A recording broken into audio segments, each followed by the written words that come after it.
Let's go. It's live. All right. So Arcanis, yeah, you were saying life and toughness of the Hedrons. Currently we got them at 3 life and 2 toughness, with an auto shield against non-adjacent attackers, I should say. Yeah. Which might, there's the range +1 glyph on this map, kind of near the north, and then telekinesis is the one that's kind of in the middle, right below the 3 hex Hedron, static Hedron. The black spaces on the map are the black AOTP, I guess AOTP glyphs. They're just the delivery points. Again, those aren't actual glyphs. It's more just like a placeholder, just to say, hey, deliver the Hedrons here. Yeah. Hopefully y'all remember the rule. Once a Hedron is on the alignment point, it can't be moved off, but you can still attack it and destroy it. I'm trying to think. So WinCon, alright, so Don, I think we said Don was Kiora, right? Yeah, alright, and for the YouTube stream, yeah, for whoever's watching here, we got Don in the house, Arcanis in the house. Fellas, you can say hi. Yo. Word, we are gonna rock the house tonight. And the house is this Seagate map that needs some testing. I'm excited to win this game. Yeah, Arcanis, your thoughts? To see what your thoughts on that? Unhinged has been cooking up, supposedly perfecting this map for a few weeks. Time to rip it to shreds. For a week and a half. Oh, it's not perfected. You guys are still playtesting. Don't get it wrong. You're still playtesting. I believe you said, and I'm quoting, "This is absolute perfection." Did I? Good. Yes, that sounds like me. No, it's close. I feel like this is close. This is about to be some peak tabletop gaming content. Yeah, that's exactly what it is. All right. So WinCon, where I was going to go now before I decided to we diverged. We went off the trail. So Don, your WinCon is you have to align any 2 Hedrons on any 2 alignment points. Okay, so I have to get my M tokens onto the black glyphs. Yeah, any 2 but of them. I can lose 1 during the process. Yeah, that's the deal. And I guess we're gonna say also that you have to do it by turn 30. I think 30 turns is really lenient, frankly, but I mean, it seems to have been 50-50, which is what you want. I think it's kind of close to 50-50. Yeah, out of the 6 games you've told me about, it's been like half above, half below that. So that sounds about right. Okay. All right, then good. So you understand, right? 2 Hedrons, align 2 Hedrons on any 2 points by turn 30. And Arcanis, then your win cons are stalled on until turn 30. Or until the end of turn 30, which I think is honestly going to be your turn anyway, so I think it's technically until the end of turn 29 in all reality. Yeah, or you kill 2 Hedrons. Or I guess you kill his entire army, because then at that point he can't align the Hedrons anymore. So that's, yeah, so part of the, I guess the goodness or whatever of this is that, like, even if your entire army dies, if Don doesn't align by... I mean, I think turn 30 might be a little too lenient, but I guess we don't know for sure. We'll see. Yeah, we'll see. So even if your entire army dies, if Don can't align by turn 30, you still win. But anyway, fellas, yeah, y'all drew your cards. I guess you can have fun, right? I guess we're ready to jump in here. There. Yeah. All right, excellent. So, Aligner, you go first. Go ahead, Don. You get the first turn. You don't draw. Yes, I know. Except I will be drawing a card because my name is Kiora.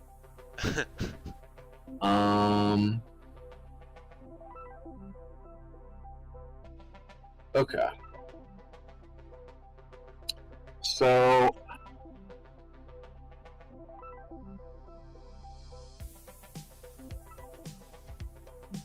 Oh, whoops.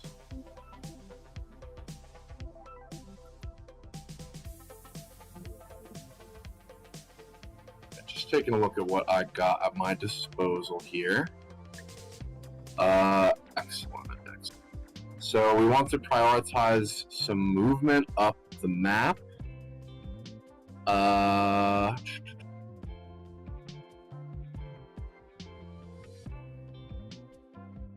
So I think it's most ideal to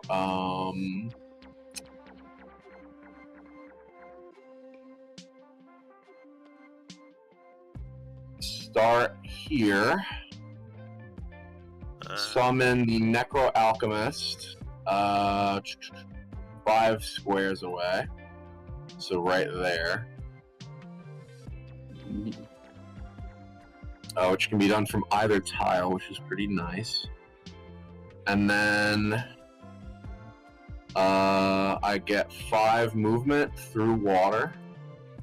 I don't stop. So I'm going to choose to be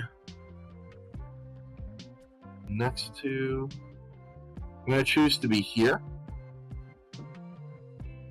I'm going to end my turn right there, and I'm going to use my Biden Thassa. So I look at the top 2 cards in my deck, and I get a sorcery from among them. Reveal them, yeah.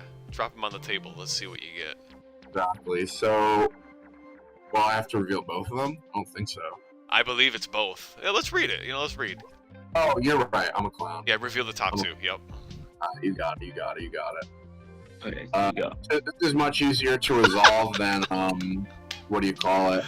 It's much easier to resolve than Eerie Observation, which is fine. And Yeah. I whiff. Yeah, you whiffed. So, take card. So I say we just flip them, and we got to consider them the bottom of your deck, right? They go to the bottom of your deck in any order. Alright, whatever. I'll move them over to my fucking cards. Yeah, just put it like next to your graveyard, but we'll know. Yeah. I mean, this is just me. I put it usually down here. Alright, P sure that is my turn. And then for Eerie Observation, I'm gonna have to look at the top of his library. Yeah. Oh yeah. You're supposed to summon. You're supposed to summon before you moved. But unless you're saying that for the future. I'm gonna summon next turn. I didn't want to bother with that shit my first turn, bro. Yeah. I'm fine. Crap's annoying. I just wanted to draw a card, but I didn't because I lost the gamble. All good. I'll pass. So this is turn 2 for our. Okay. So, let's have a look at what I got then. Let me...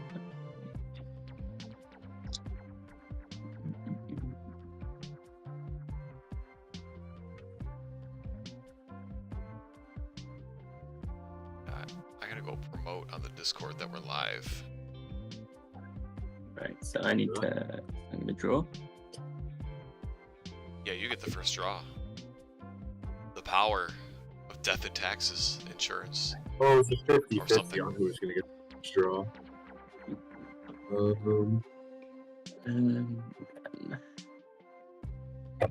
Oh yeah, Don got ripped off by his ability. That's true.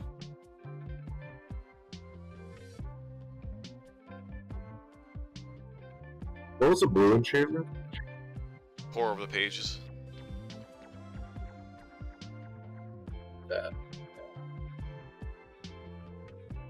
Is the no summoning, you can't summon things into those spaces, but you can still summon from them? That's correct, yeah.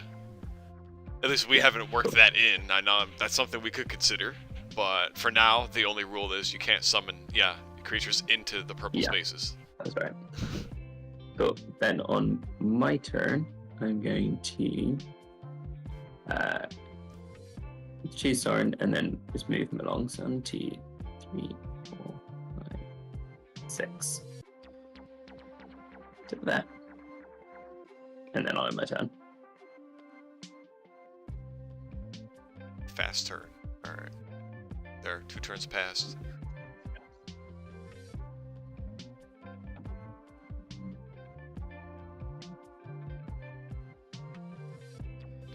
Did y'all close my turn order tracker? One of you did. if you want, sorry, for some reason, like when one of you closes the turn order tracker, it closes it for everybody. Do me a favor. You can just click and drag it. Like, you can shrink it, first of all, from the bottom right of its box. But on top of it, you can click and drag it. Maybe just, can you drop it on, like, the top right of your screen, kind of out of the way? Only because I would appreciate it if you could keep it on the screen. Make sense? 1 sec, I'm drawing a card. I'm too busy drawing to listen to your shit. Yeah. Dude's drawing. Come on, back up. Yo, I don't got my unhinged man-child freaking card art on my stream, I just realized.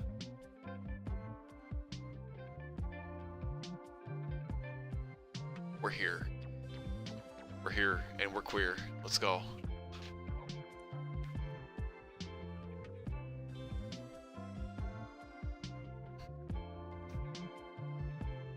I'm gonna break my camera midstream as I try and fix it.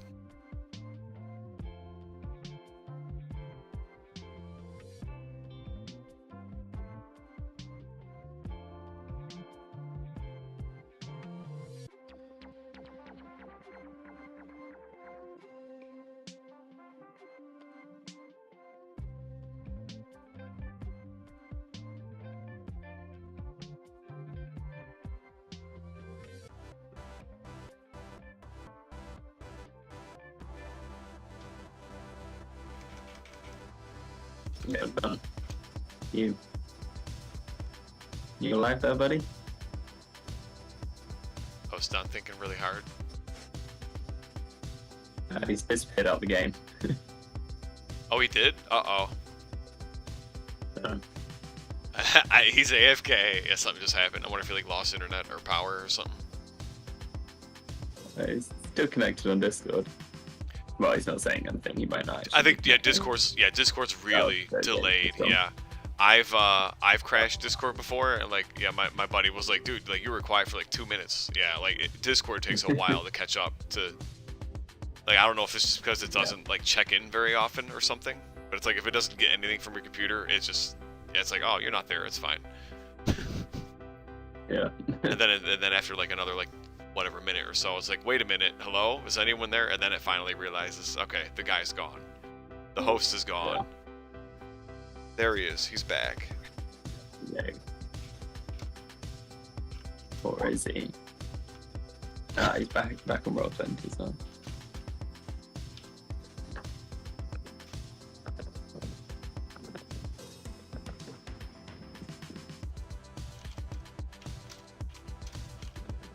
Don, did your mic break again?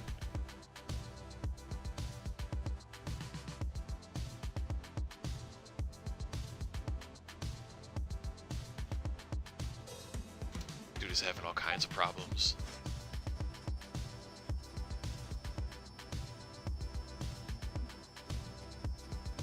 So Arcanis, you're in the States for how much longer? Is it like until the end of this week or something like that? Here next week as well, and then I'm You gonna miss it? It's I don't know if missing's the right word. I've enjoyed my time here, but I think that's me home. Okay, right. It's just like a vacation. And it's like, alright, well, maybe not vacation, whatever. You went somewhere, yeah, you got to see a little bit, now you're ready to go. Yeah, I'm kind of seeing cool stuff. I had a good time, but been away from home for a while. So. Word. Understandable. I don't know if I get homesick, but I certainly don't appreciate being away from home for too long. Yeah. I think you don't ever want to leave. You'll stay at home regardless. So it's Don is doing things. Okay. Oh, he says MB laptop May or may died. not have a microphone anymore, but let's see. Some guys trigger eerie observation. Okay. MB laptop died. Yeah, I figured he lost internet or power or something. That makes sense.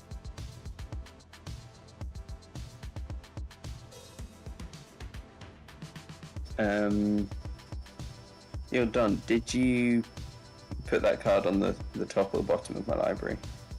I think he's got to like draw a card from your deck to actually look at it. Has he done that? But I can't see the whole screen at once, so I'm not seeing if he... Nah, I don't think he's done that yet. We'll have to get him in voice chat. Yeah. Or maybe, wait, can I just like feed him a card? No, I want to wait.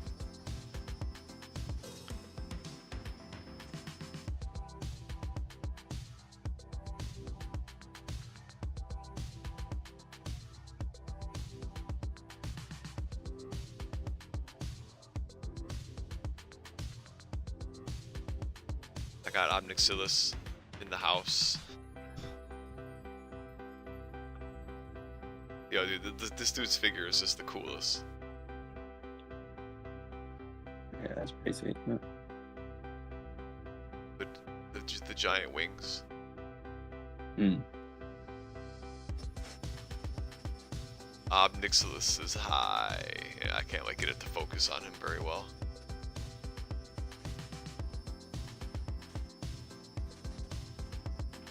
Yeah, it's quite cool. It's cool.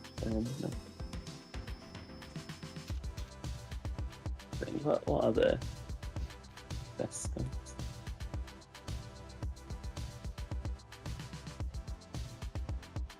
Oh. Alright.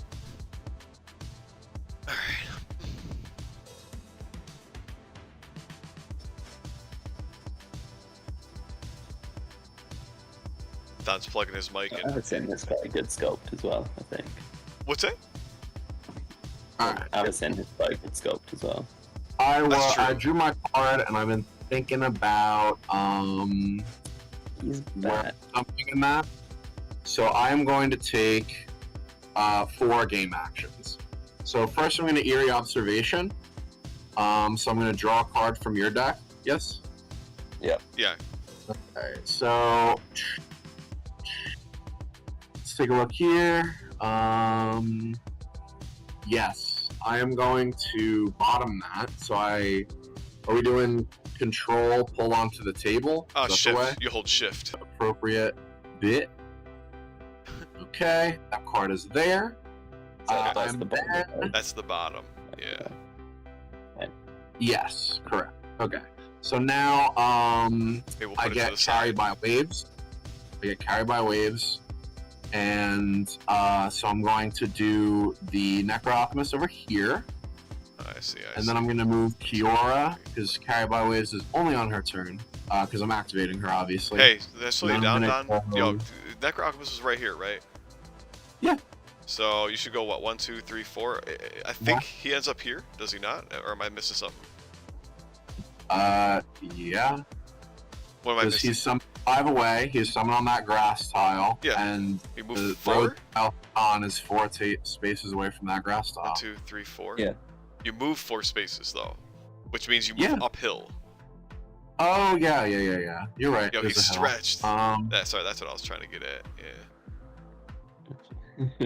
I understand you. Also, I'd like to point out that you should have done that the other way around, Don. What do you mean?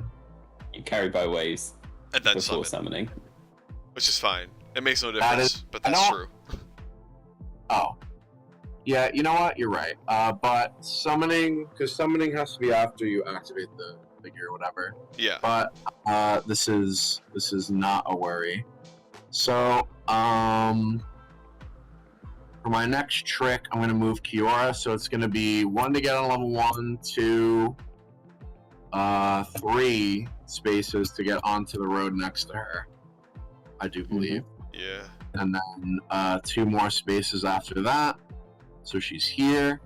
Possibly a line on Soren, but I honestly doubt it. It's a tough call. I would doubt it too, but I also don't know how big that 3 spacer looks. It depends which way it's pointing. Which I have no On the clue. I have no clue which way it's pointing as of this. You guys just want to roll D20? It leans out over one of the points of the triangle. Yeah, I would say only one of the 3 rolls is likely to be visible. You know what I mean?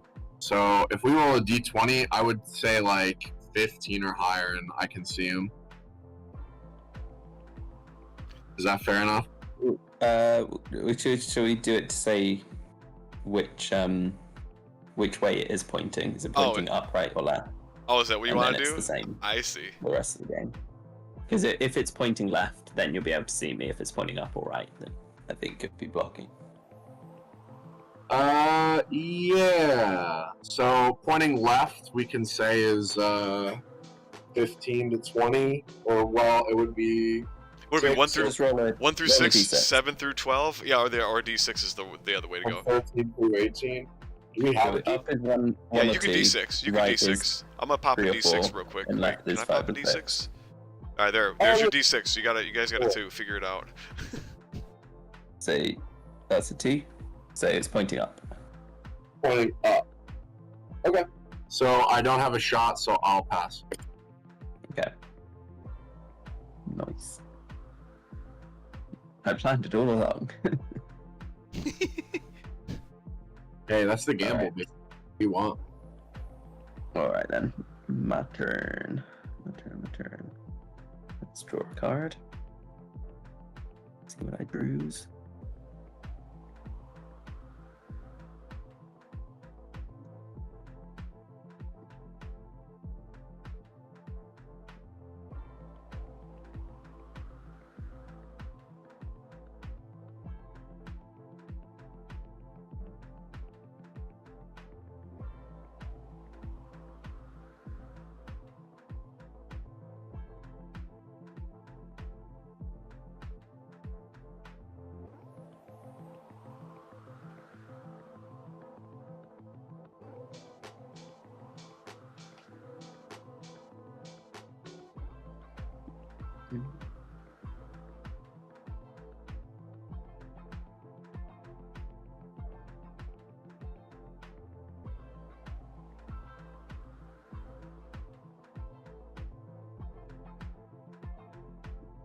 Don, you got your laptop plugged in? Yeah. Yeah, my bad on that one. Sorry. That happened the same time someone called me, and I was like, oh, fuck. Is there what? You know what would be nice if there was a way to full screen the Roll20 page? I full screen it in Google Chrome with F11. That's what I'm doing for my stream right now. F11. Yeah. Yeah, it's full screen. Only in Chrome. I don't know if that works with other browsers. I think most browsers are really similar Same though. in Firefox. Okay, So okay. it'll work and everything. Everything else is Chromium. You might have to use like a function button, Don. Like if you have on a laptop, like I think some of them have there's like a function button. And then you might look for like it's like a blue function, at least for laptops that I remember working with. Like you might have to hit like your 9 key with like a function key to get F11 or yeah, you might have to look, dude. I don't know how to better explain it, unfortunately. But full screen looks pretty. It's a good idea. Alrighty. Okay, I'm going to choose Soren. I'm going to do some summoning. It's time. I'm going to I'm summon up.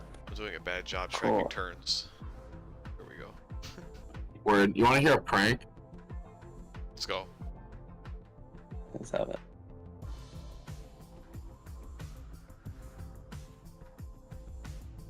Is that the prank?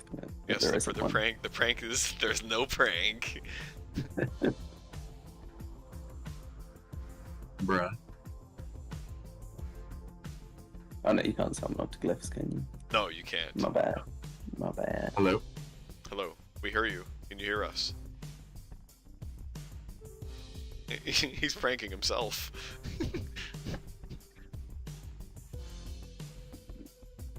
Could just be like such a 3D chess play right now.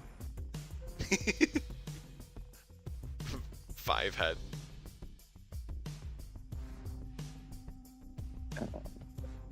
Oh yeah.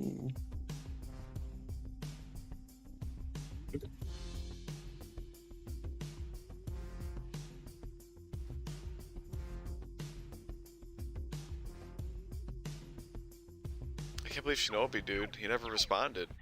He never responded. He also hasn't done a daily customs today. Uh-oh.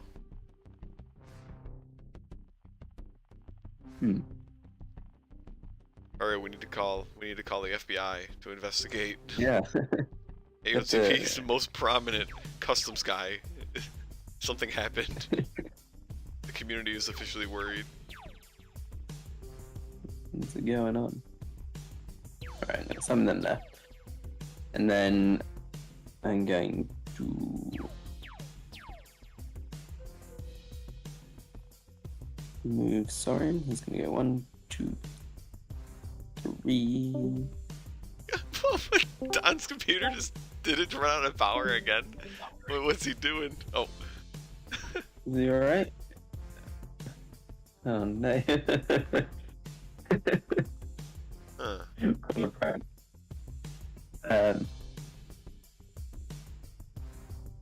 Okay, and then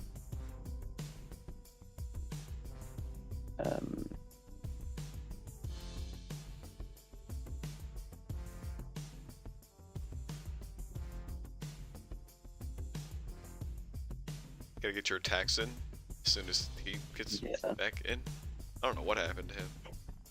I'm gonna let's try and do something to these guys.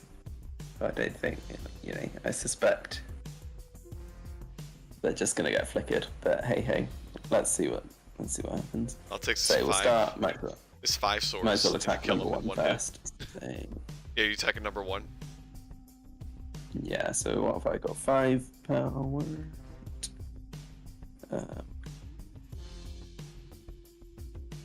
Yeah. So I need to roll 5 attack dice. And then go for 3. Oh, well, I'm definitely not killing it then. I might roll for him. I'm not sure.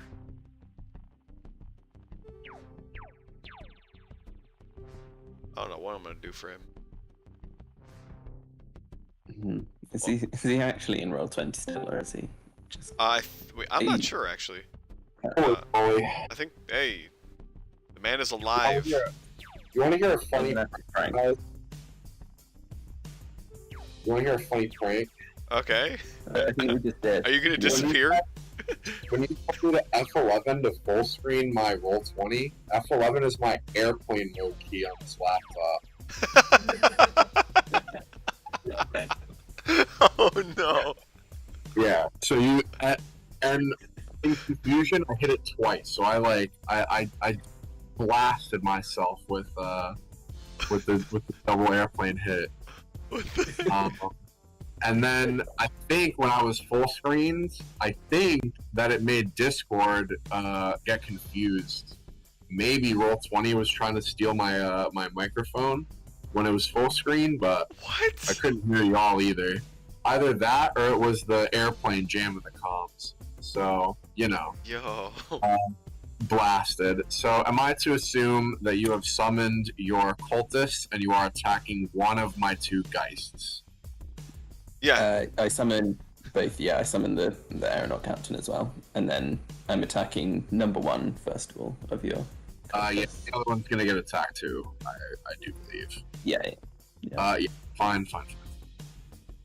So this is even height. Ooh. Get your 3 damage. That's gonna get wiped off anyway. I'm not worried about it. Yeah, I figured he probably would be. Unless he's got corrupt. And then your second attack. Alright, let's go again. Say 5 attack. Oh. 1. Oh my. Oh. They got him. Ooh. Wow. All right, Don, you got Deathwalker going on, dude. You've rolled on 8 dice. You've rolled the 8 swords. Doing well. Yeah, that's pretty good. So 2 is out. Yep. Any spells for you, sir? I'm gonna play some spells. Uh-oh, he's got I'm gonna- corrupt. I sadly am not gonna play corrupt. What am I gonna do? We're keeping some value here. He killed the whole 15 points of your army, Don. Oh no. You know what? You're right. I'm gonna. Oh, what is it for? Face down, shift. Hold Okay. shift while you're dragging it and dropping it out of your hand. Yep. There you go. Nice. Right. I'm going to hidden enchant. I like to, yeah, I'm my- going to put the bottom of your deck down there by the turn order card, just so that way we can't get it mixed up with the hidden enchants. Yeah. Hidden enchant on the Cool. core captain? Ooh. Yep. And then I'm at that. The captain sounds like my biggest threat. So that's your last spell? Yep. So this is my turn now. What? We're on turn 5. Okay, we're in.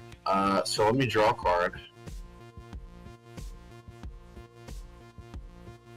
Oh! Oh! That's... You bite the peach. The peach bites back. Alright, so, okay. So what are my threats here? I definitely...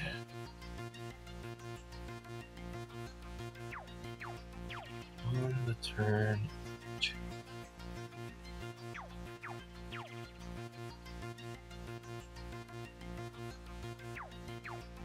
Okay.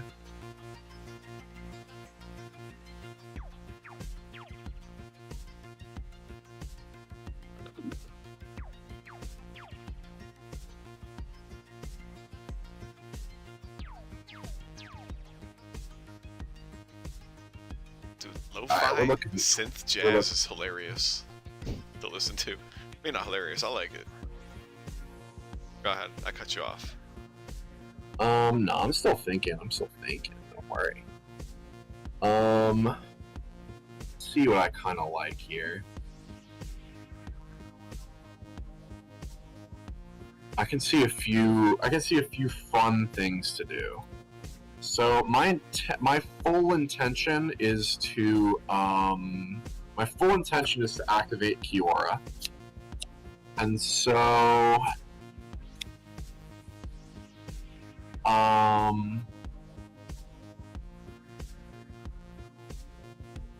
what is the order of operations here between the activation, the carry by waves, the summon, the flicker, and casting a spell?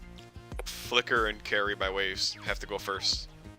Basically, Before like the summon. moment you're deciding you want to take a turn with Kiora. Yeah, flicker and carry by waves you can do in either order. They're just both at the start of Kiora's turn.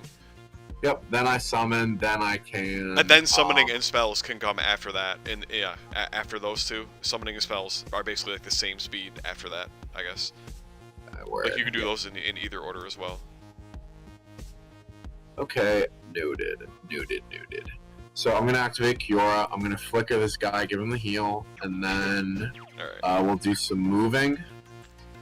So this dude is gonna get over here.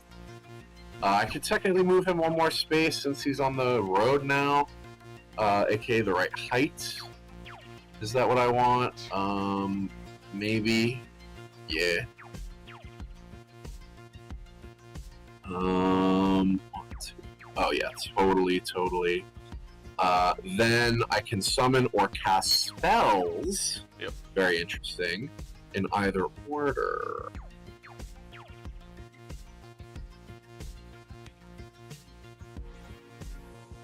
Okay. And these fucking cultists have 1 defense? Yeah. Yeah, 2 life, 1 toughness. How neat. Okay. So in that case, what I'm gonna want to do is summon my pummel roots. We want 1 here. We want one. Oops. We want 1 here. Actually, yeah. I guess I don't want Soren cleaving these for free, so I'll do 1 here. I moved him up a little closer. And thank you, sir. 1 on height. Oh my gosh. 1, 2, 3, 4, 5. Actually, what if I did this?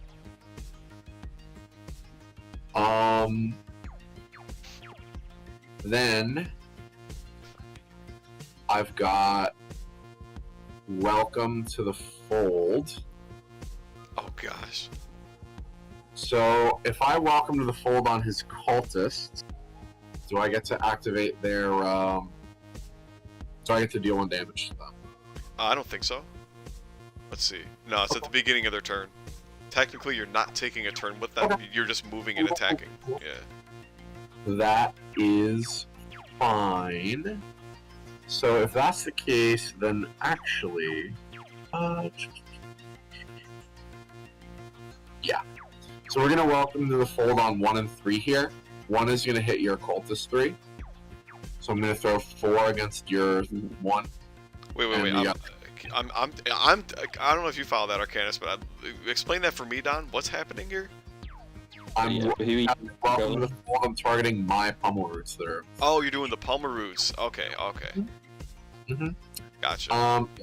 So pummel root 1's gonna hit your cultist guy and maybe get some trample.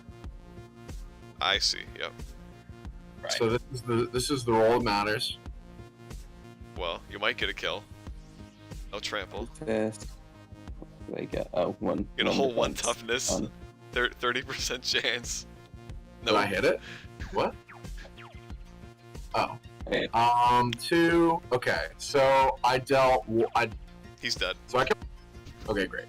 And then the other one is gonna hit your. But you gotta move. You gotta move your number 3 first. Oh fuck! I get to move him too. Yeah, you get to move and attack. Oh fuck. Oh wait. I mean, You're probably just gonna hit the captain though, aren't you? I'm sitting here like, oh yeah. Yeah.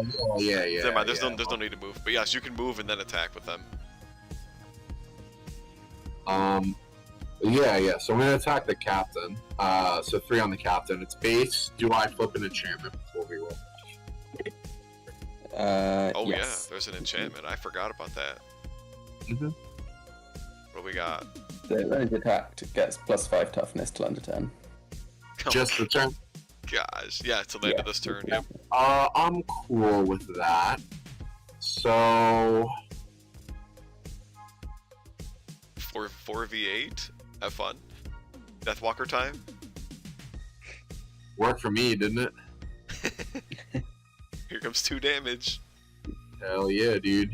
Oh. Alright, so that's fine. Hey, we got rid of the enchantment. That's really what matters. So now that's 1 spell. For my second spell, we got the best spell in the game, baby. Project self. We're projecting our fucking self over here. This clown spell, dude. Yes, sir. Yes, sir. Okay. So, Kiora, my sweet. Can she move multiple Hedrons on a turn? Yes. As is currently written, yes, you can push each Hedron once if you want. Excellent, my beautiful.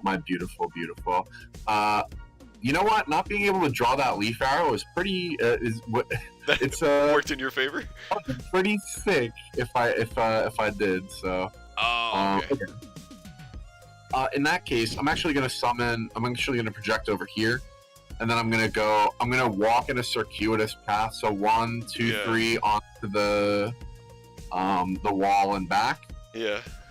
So I'm touching 2 of the things. Yeah. So we're gonna move this one here. 4. Oh gosh. Yep. And then this one, 4.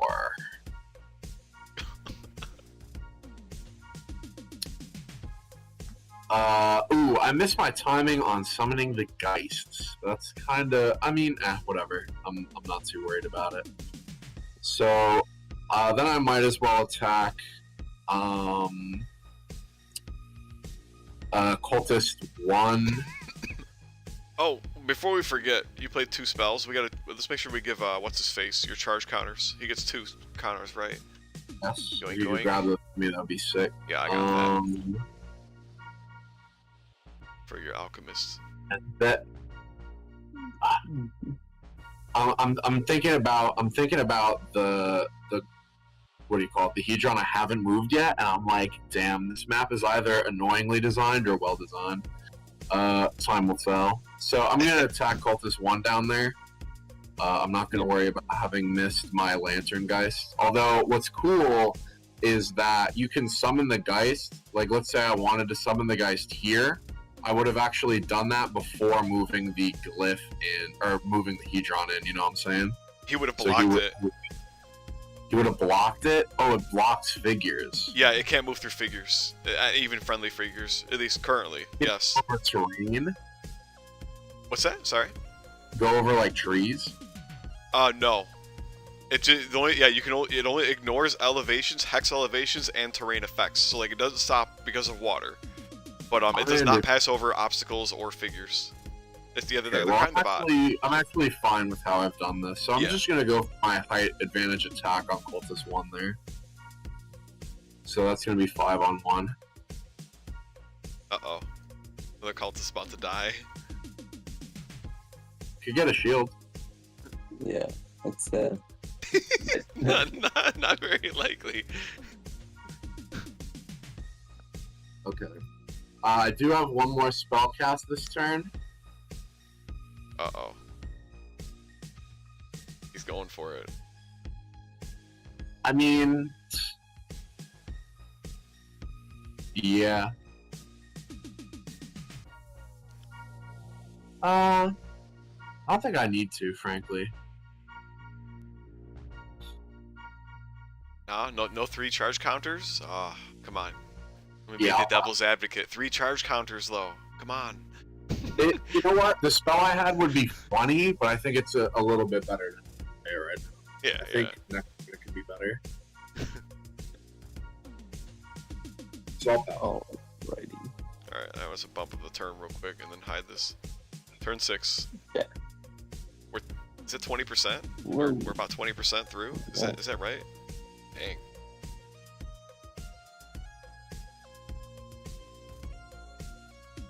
okay.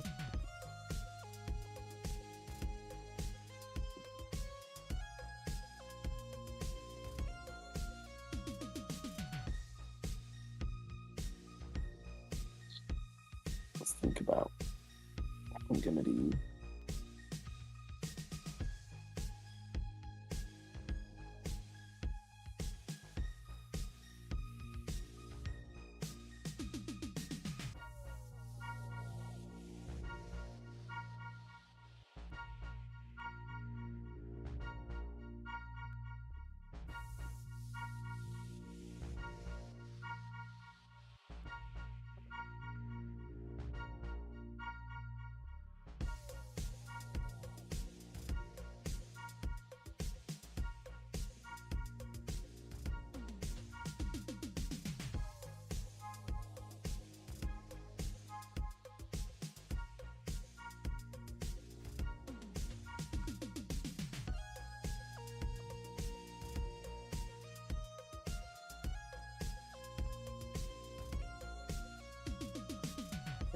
Mm-hmm.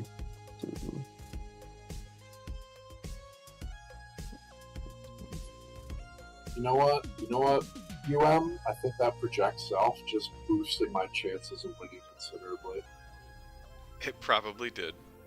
Dude, project self is so good. I have not used project self on this yet. I haven't used blue on this map yet, so it's new. Gotcha. Project self. Yeah, this is a cool situation. I think the border of the map honestly helps define how the Hedrons move, which is really fun.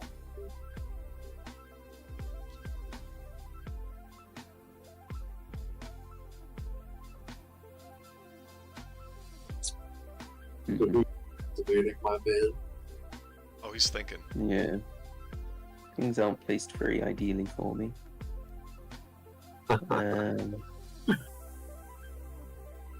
Let's see what I can do.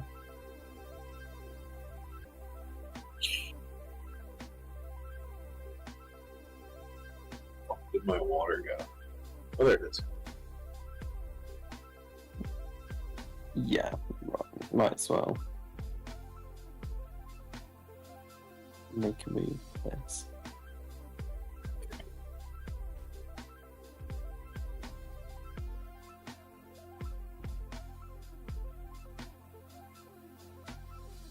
Yeah, okay. So, it's my turn. I'm gonna play a card. Where's that gone? There we go. I'm gonna play Rise of the Dark Realms. Ooh. So you can do that before selecting a card, right? Yeah. Yeah. Ooh. My boy's back from the dead. The guys that can convert Yeah. zombies into humans. Yeah. Very powerful. Okay, so Rise of the Dark Realms doesn't count as normal summoning, so it gets around the Hedron, yes? Yeah, so far, yeah. Because it's not Yeah. considered summoning at all. That I've played with this too. That the Hedrons only block summoning, so you can do other funny placement abilities like this. Right. I'm pretty sure. Well, yeah, project self would count too. Not that I needed it. Yeah. Works for me. Yeah, there's nothing. Then, There's no spells Then or gonna- abilities or anything that like tells you, hey, summon a creature. Like summoning is just like your free action when you activate your Yeah, Planeswalker. I get it. So yeah. So who are you activating, Arcanis? so then I'm going to.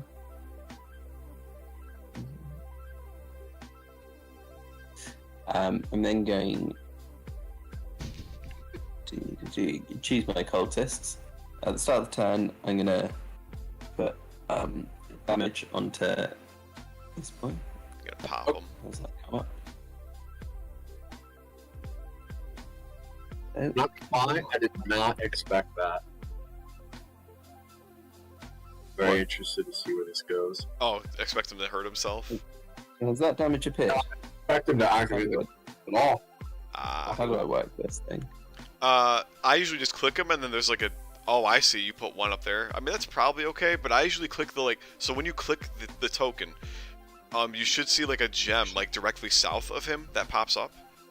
I click that, and then I click the red dot that pops up from that menu. Yeah, that's how I denote.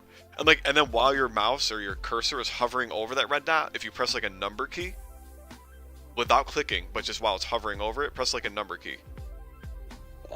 Yeah. Yeah, and then it's 1, 2, 3, whatever you want it to be. So like that's how you can kind of track, like, okay, 1 damage, 2 damage, 5 damage, whatever. So they will get +1 power till end of turn. Then I'm gonna move him onto the glyph.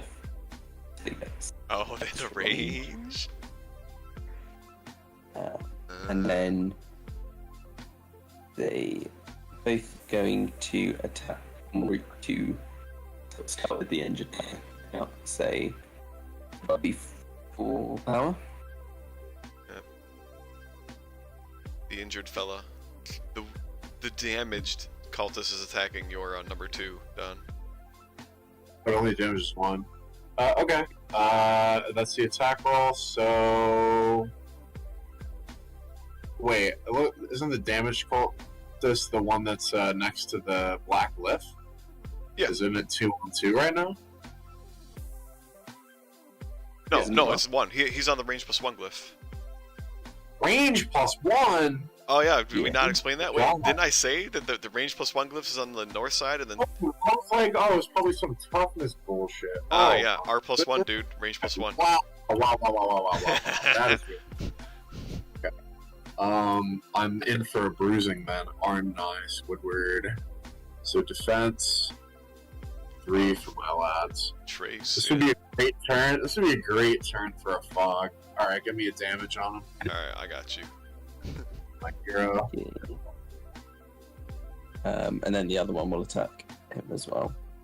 See what happens. Oh, lucky. Alright, You need to chance blank to out. kill. You need to blank out. Withdrawal. Nope. Damn it. We live on 1. He's survived. Any spells? Do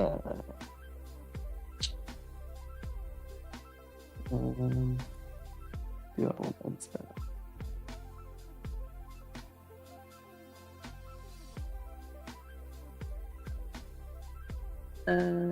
Nah, not for the time being. Okay. End my turn. I think I'm gonna have an incredible turn right now. Uh-oh. Uh-oh. Okay, so let's draw a card. Let's see what we got. The hell is that? Oh! Hey, that's pretty good. I don't think I needed this turn, though. So, before activating, the card I was considering casting last turn is this little unsummoned guy. Oh, crap. I'm gonna unsummon the cultist. Mm-hmm. And then activate. Okay. It hits both. No? Yeah, I'm gonna Sure, drag can I him. just one? There. Oh, yeah, sorry. Yeah, return the squad. Yeah.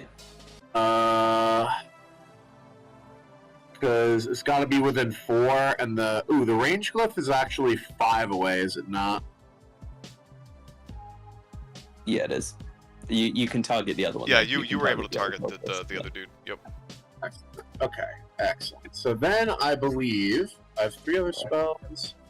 Ooh, wait a minute. Could that be a move? You can only move any one Hedron can only move once, though. Yeah. Any given Hedron can only be pushed once during your turn, and that's it. Okay. But you can once push they're all 3 locked, of them. they can't. Once they're locked, they can't move, but they can die. Yes. Yes. Okay, weird.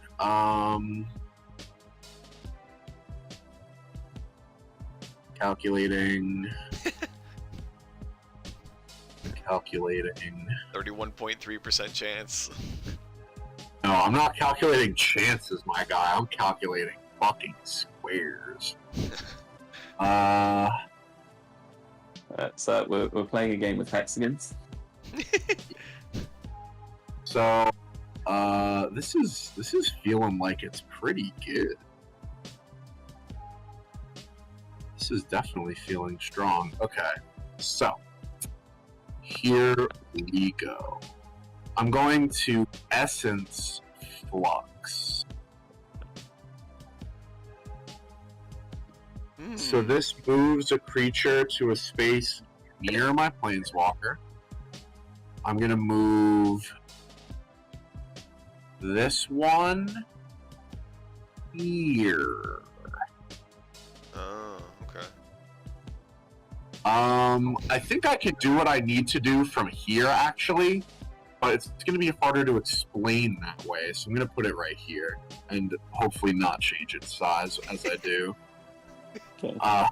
What's it feel? Bad. Teeny tiny. Control Z is affecting my text box instead of the Roll20 page. Yeah, they've changed something. I've noticed that too. That like Control Z doesn't seem to work anymore. I think it.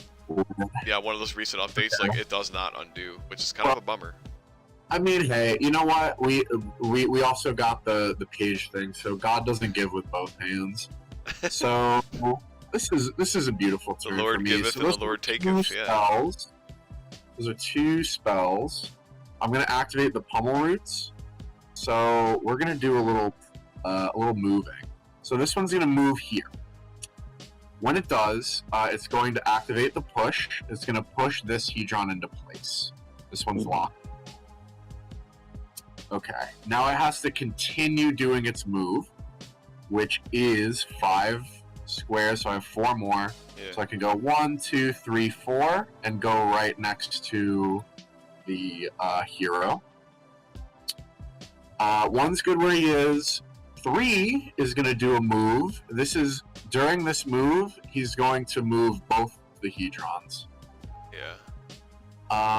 So this one's going to go, funnily enough, not all the way. This one's actually going to go like this. Just 1 space. What's funny is, if there were a hex here, I could move it in line with that tile, but I actually can't. So instead, I'm just going to have to push this one in line with that. I was about to tile. say, or cough, you put that one right there, and it's in line. Right here. You know what I mean? Well, yes, you're absolutely correct about that, but that's actually irrelevant because the one that I put in line is in line so that he can, Can you stand on the glyph? Yes. You can? Yes, Arcanis, or either one of you. But yeah, you're so far. Yes, I've been So playing where you're allowed to body block. I like this pile better, and so that's one move with this pummel root, and then I have 4 more. So 1, 2 to get on the road, 3, 4 gets me here, I guess, and then 1 is good. So we're gonna go for attacks now. So I have 2 even ground attacks because pummel root 1 is gonna hit Sorin. So let's do the Sorin attack first. I don't want to attack up into height against a fucking flyer, you know what I'm saying? So we'll hit Sorin for 4. Good roll. Okay, so I get 3. You get 4 with Sorin, I think. Yeah, you get 4. Oh, sorry, for Sorin. Yeah, Sorin's the first one. Okay, Sorin, yeah. That's 4. Okay. And then the other one is going to attack your captain, who will have 3 defense. That's a bit of a weaker attack. That's still very strong, very tremendous attack of 1 hit.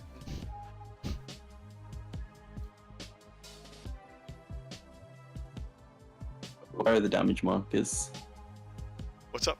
Oh, I put it on Sorin's figure already. I just marked the figure, the token on the map. That's how I do it, yeah. In Roll20. Okay. Sorry, so then second pummel root, is that attacking Cora, not Captain? So. Yep, so I got a 1. 1, that's got 3 defense. A skillful block. Is that your first block all game? Yeah. You've been taking it in the rear this entire game so far, it feels like, with all these insane attack rolls. I believe I do not have any more spells, so I'll pass. Okay. Alright, turn 8. Let's go. Alright, we're cooking now. We had some difficulties in the beginning, but this game is heating up.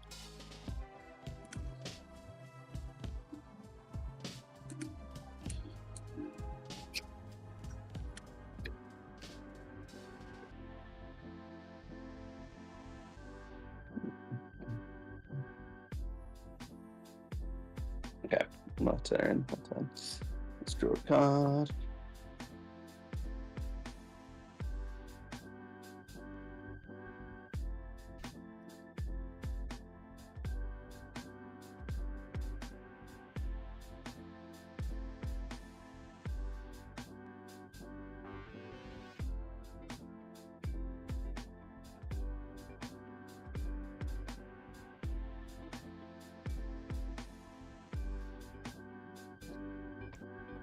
Don's got a whole scheme cooking here.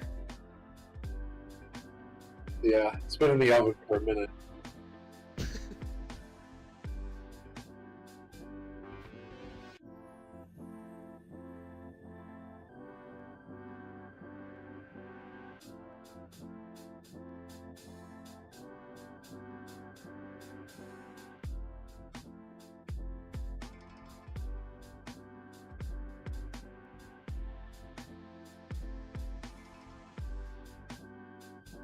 So who are you activating now, Arcanis? Yeah, so I am figuring out. 50-50. He's calculating in hexes this time instead of squares. Yeah. That's the level to which Arcanis is above me. He has two extra vertices.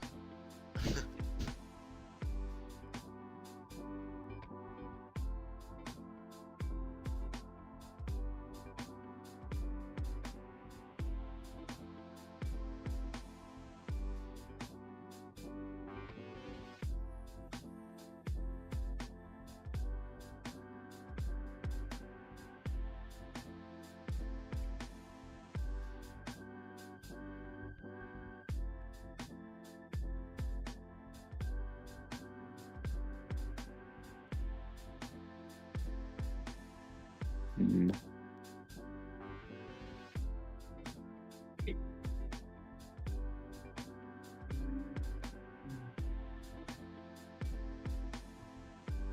Yeah, okay. Let's do this. I will activate Doran. And then I'm going to summon my cultists.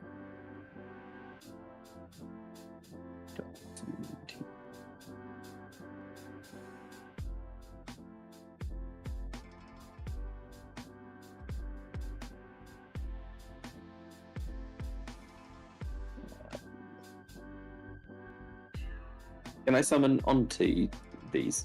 Yeah. Cases? Yeah. Okay. Well, that makes sense to do that.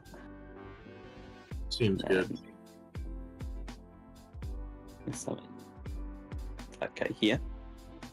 You're next to And then- a Hedron there, though. Soren's gonna Oh, hey, move here. Arcanis, you're next to a Hedron with number 2 there. Oh. Oh, rocks. true. Oh yeah, I'll put him here. That is, There you go, that was alright. Soren. He's 1, 2, 3, 4. Yeah. Take that position. Yep. So then I'm gonna move Soren, and then he's gonna get to attacking. This and you can attack. So okay. So can he attack? Actually, sorry, I'm gonna move him here. Might as well Sure. move him around a bit. Attack, does his cleave work with the structure and the figure? That's a I good was presuming question. it does. Because Blade Master says, yeah, each adjacent figure. I haven't thought about this. Technically, probably not. Well, I Well- would say it does, because you're attacking it like you would attack a figure. I don't. Right. Yeah, I don't disagree. And I wonder, I wonder if people had ever asked about that with that scenario, with the Cryptolith scenario. I might look online now because I hadn't thought about this. But it's like a Cryptolith isn't really a figure, And yet, I know at least for like the Castle Door. the castle wall door. Yeah. Castle door I work believe in Heroescape. Warfare. I believe Heroescape treats it the same. Like it can be targeted like it's a figure, and like in combat or like in while they're attacking, it's treated like a figure. But yeah, like for fire breathing, right? Like red has a spell fire breathing, that enchantment, and it's like while you're attacking an adjacent figure, your figure, your enchanted squad gets +2 power. Well, it's like right. Now, does that work against Cryptoliths? Does that work against Hedrons? I think we've talked about it, but maybe not a lot, and I certainly forgot, what we decided since that. Here's my argument that will keep the game moving. Because I think, so let's say that he, when he goes to attack, he's targeting the Hedron, but then with Blade Master, he also gets to target every other figure. So he can attack the Hedron, and then with Blade Master, attack my one. Yeah. If there were a situation where there were 2 Hedrons next to each other, does he get to attack them both? That I'm not sure about. That's something that I think we can kind of decide if we want to with this. Right. We're gonna need a rule which says that these can be targeted as if they were figures, or something like to that effect. I mean, for the fact an attack, of the matter is, I'm fine with him attacking the pummel route because the only attack that matters is if he kills the Hedron or not on this in this one. pretty much. So let's see on it. I was just checking the Shadows over Innistrad rules, which only says Cryptoliths can be attacked and destroyed. It doesn't really. Okay. Yeah, whatever. You want to go for it on the Hedron? Yeah, if you don't mind, I shall be attacking both. Hail Mary. So that's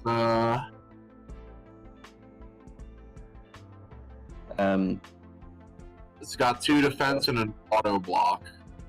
Well, no auto block because he's adjacent, so there's no auto block here. Yeah. I got it. Oh, so for non-adjacent, the +1 block is not a shield, isn't it? Yeah.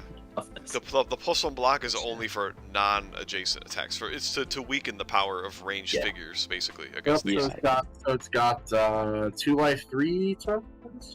3 life, 2 toughness. 3 life, 2 toughness. Yeah. Okay, cool. Well, Soren's attacking with 5, so... Hedron first. Uh-oh. 3. defend once. No, Oh. sir. So annoying. No, Dude. sir. Annoying. Alright. And he's Lensor's going to attack Pommel Root 1. Yeah, yeah. That's a bummer. Oh Only one hit. my god. Got a shield. Oh my god, this game's gonna last another 40 minutes because of that. Miffed. You miffed? Alright. Back in the game. Great. So, no, that'll be the end of my turn. Alright. Turn 9. Go ahead, Don. Well, okay. Well, if that didn't die, I would be victory lapping, activating any figure, and winning with that tile. So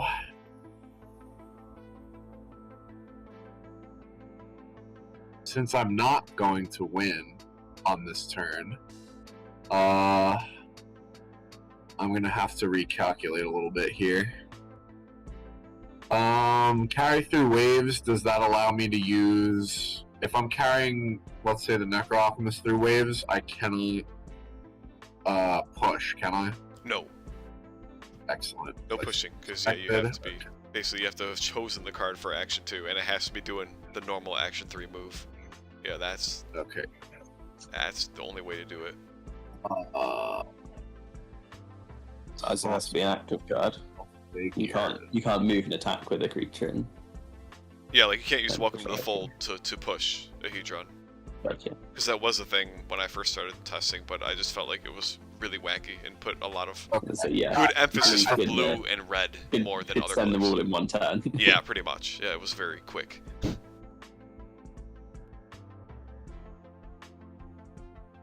Okay, I think I'm cooking. I think I'm still okay. We're not It's gonna got need. something in the oven. Yeah, I'm cooking. So if I go for this play, what is the biggest risk to me?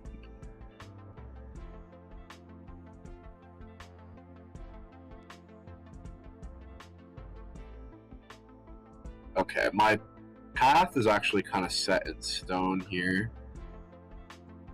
But that's okay. So I'm going to activate the Necro-Alchemist. I'm going to use a charge counter. Mm-hmm. We got the So plus he's 2. going to go through the grass here, which is going to allow... So when he's here, I'm going to push the Hedron, 1. And then that gets to move 5 because his steroid is to his whole turn. Yeah. He just has that Yep. power. So this goes over here. Okay. Then he goes here and pushes this Hedron onto the goal. So I'm still definitely in a commanding position here.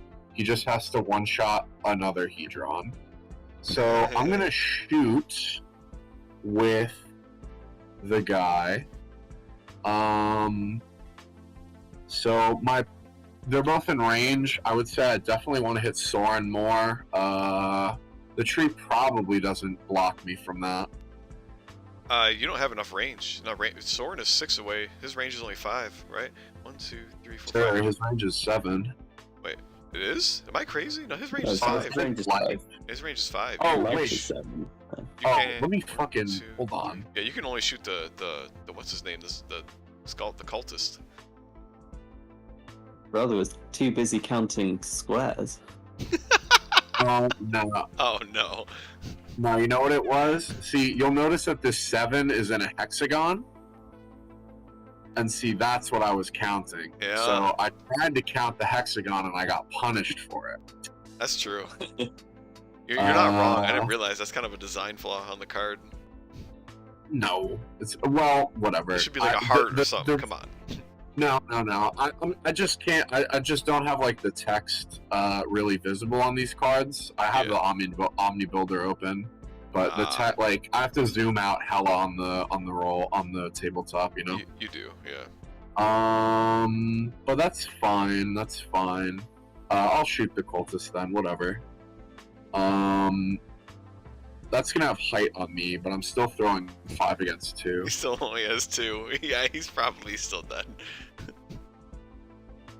Hey. No, that was the wrong. 2 shields. There we go.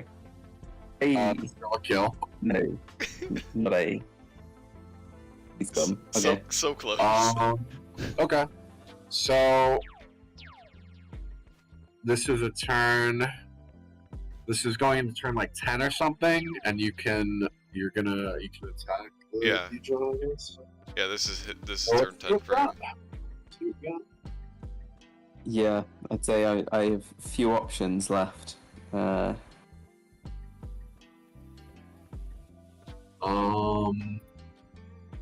gonna pull out the percentages to see what the chance was on killing that Hedron.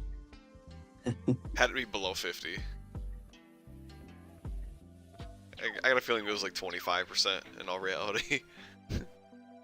Don't worry, I'll pull it. Yeah, okay.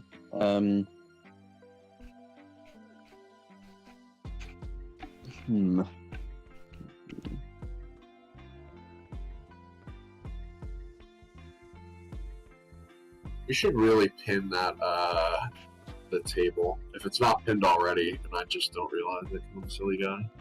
Oh, here it is.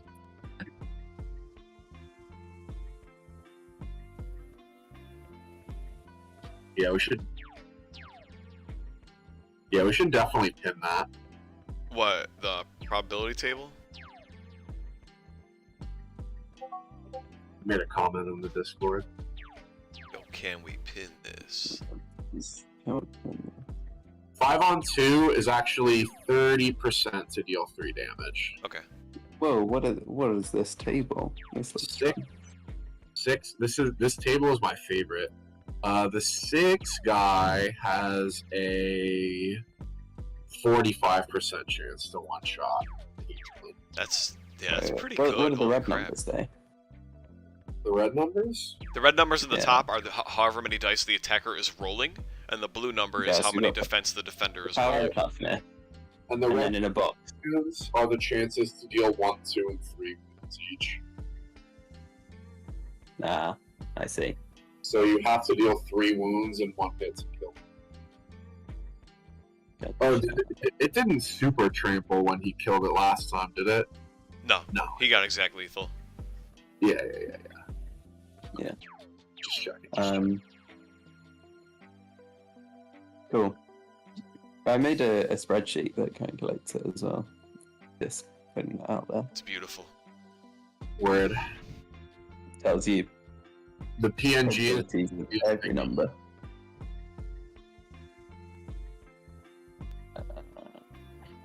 Anyway, where was I? Oh yeah, deciding what I was doing with this.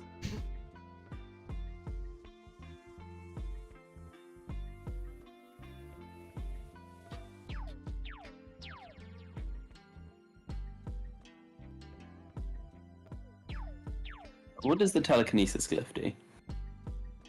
It's a one-time use. When you step on it, well, I mean, you have to end your move. But when you step on it, you can move any of the any movable artifact up to 3 spaces. one of the Hedrons. In this Yeah, so case. basically one of the And the Hedrons. spaces don't have to be in a straight line. Yeah. One of the bonuses of that, is that we're gonna allow that to not be a straight line, so you can move it diagonal or whatever. One space to the right, and then go north with it. Whatever you want to do. You know what? I wonder in my last turn if I could have just won. Yes, you could have. By activating Pommel Roots you could have. and doing move and take Yes. the telekinesis glyph. 100%. You could have. I saw it. I wasn't gonna say anything. Yeah, you missed it, but 100% you could have won. Okay. What turn is it, by the way, for the record? This is turn 10 right now. So yeah, you could have won on turn 9. Okay. Alright, I mean, that's possibly some justification for the 27. Oh, yeah. For lowering the turn count from 30, rather. That's okay. Noted. That's cool.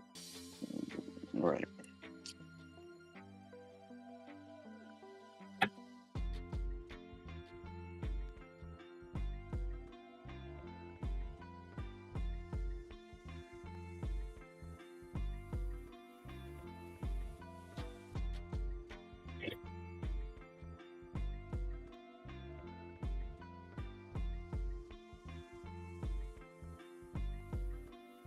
Yeah, okay. I know my play. I'm gonna activate the core aeronaut captain.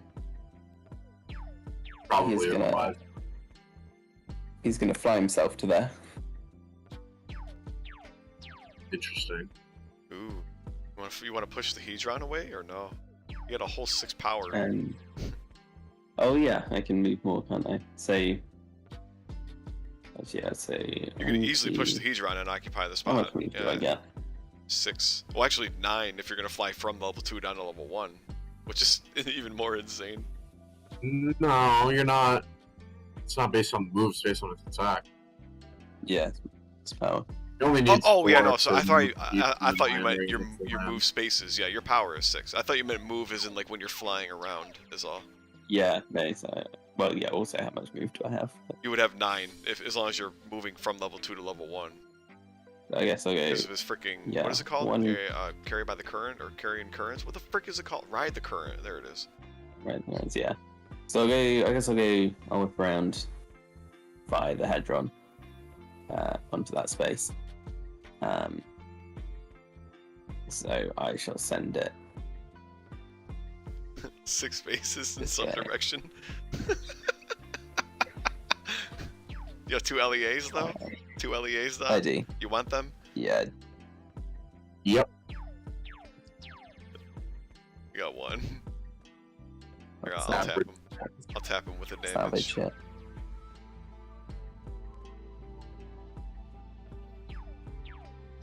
Um,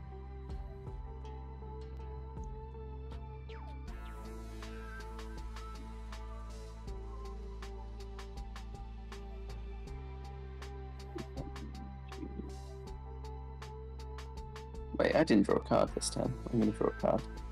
Oh no. Hold on a second. Oh, okay. Okay, that's fine. I'm not playing this time. I'm going to also play a card. What I just drew. I can play evil. Okay. What are you playing? Just play a card. I think you Does it tried. not appear? It's not appearing yet. There Yeah, you go. I don't know what you're talking Oh, about. spare. Okay, there it is. Spare from evil on my cultists. On the final And I'll end cultist. then. He's the final boss at this point. Alright, Don, turn Hmm. 11, dude. Take it away. Okay, well, you said it was, what was the spell again? What's up? Spare Spare from He evil. put spare from evil, yep, on the cultist. That's like the whatever. little 2 life force field, basically. Yeah. I'm not really worried about them. Although actually, you know what I would rather do? I'd rather misdirect that spare from evil onto my pummel roots. Oh my gosh. This direction I'll is put the freaking demon spell, dude. It's I'll demonic. put a hidden enchant planeswalker on. The misdirection's a charge counter as well, Good call. Yeah. my guy. And then I think this is a pummel root turn. There, let's put that on top of Cura there. Alright. Yeah, I think this is a pummel root turn. And while I could get a pummel root out of commission to start moving the glyph, I don't think, or rather the Hedron, I don't think that's a good idea. So let's do this. Let's move this one here. Let's have this one keep the high ground on Soren, and then have this one. Oh, I want this one to be. No, this one can stand here and not be. You sure? Enter the blender. Yeah. No, this is how we want to do it. If I had overrun, this would be even better. But alas, can this guy get the range glyph? 1, 2, 3, what 4. was he? Yeah, we're taking the I actually range don't remember glyph. where he was, but yeah. Which means this guy was here, right? Yeah. Yeah. So, given that I have the range glyph, I will instead keep him here, having thought about that a little bit more deeply. So this is my move.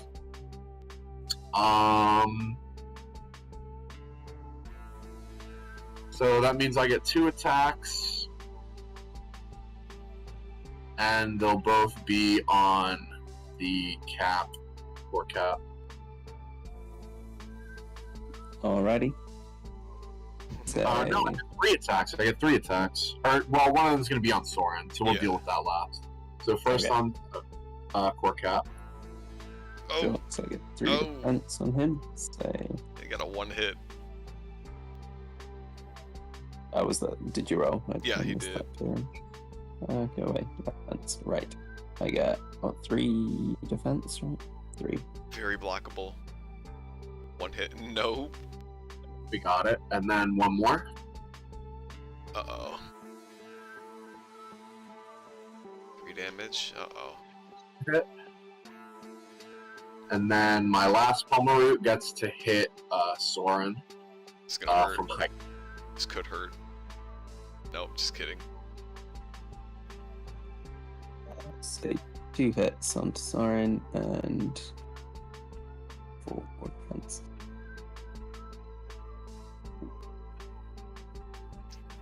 Things are looking spicy. You're telling me. And then that's it. No spells. Alrighty. I shall draw a card.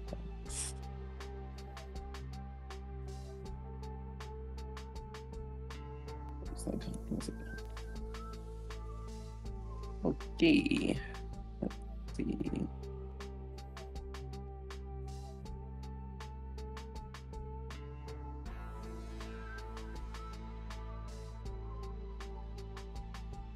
Yeah, I'm gonna play. Where did it go? Where's this being watched? Spell. There we go. I'm playing this boy. You're dead. So Soren's gonna heal a couple. Okay. Don, is that hidden enchant triggering on your Kiora? It is not. Okay. Awesome. Then also going Send it to the graveyard. Play this boy. Come on, there we go. Oh my So gosh. 2 damage off this boy, and he also gets +1. I gave him the +1 counter on the corner of his card. Yeah, That's pretty good. That's pretty good right there. Here comes the it's smackdown. And That's then Bit of movement for the Hedron. 7. also going to Oh yeah. enchant by then to say creatures. So if I'm attacking a creature adjacent to the area captain, creatures get +1. That enchants heroes or walkers, right? Yeah. Yep. Okay, I'm So- glad I didn't worry about redirecting that. Yeah, creatures you control get +1 power while attacking figures. Okay. Yeah. So then poor Aeronaut Captain is going to attack on Route 3. Sorry, I'm choosing Core Aeronaut Captain, and then he's attacking on Route 3. Understood. Moving. So So you're- 8.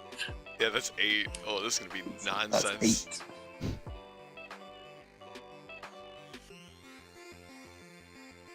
Okay. Nice. 3's kind of weak though. Just below average roll. So I've got 2 damage that I could take off. I'm gonna remove 1 of it with Spare from Evil. Oh. Spare from Evil. Speaking of spare from evil, yeah. So actually, wait. It's not optional. What? Spare from Evil isn't optional. You have to take 2. Oh, it isn't optional? I wasn't under the impression it was is. optional. Hold on. No, that's not true. If a creature would be dealt damage, Yeah, up to. instead place up to 2 of those damage markers on Spare from Evil, then any remaining damage is dealt to that creature. This is the fun part though, right? Yeah, so isn't Arcanis still the Yeah, controller no, of the see. spell Yeah. anyway? So he can just choose not to Yeah. put any counters on it? Isn't Misdirection great Yeah, with that white? makes sense. Oh, yeah. Hold on.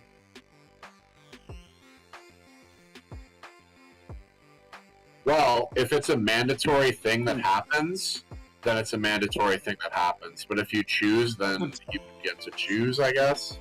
Yeah, Don, you're very right. It's a trigger, but the controller of Spare from Evil will choose the up to 2.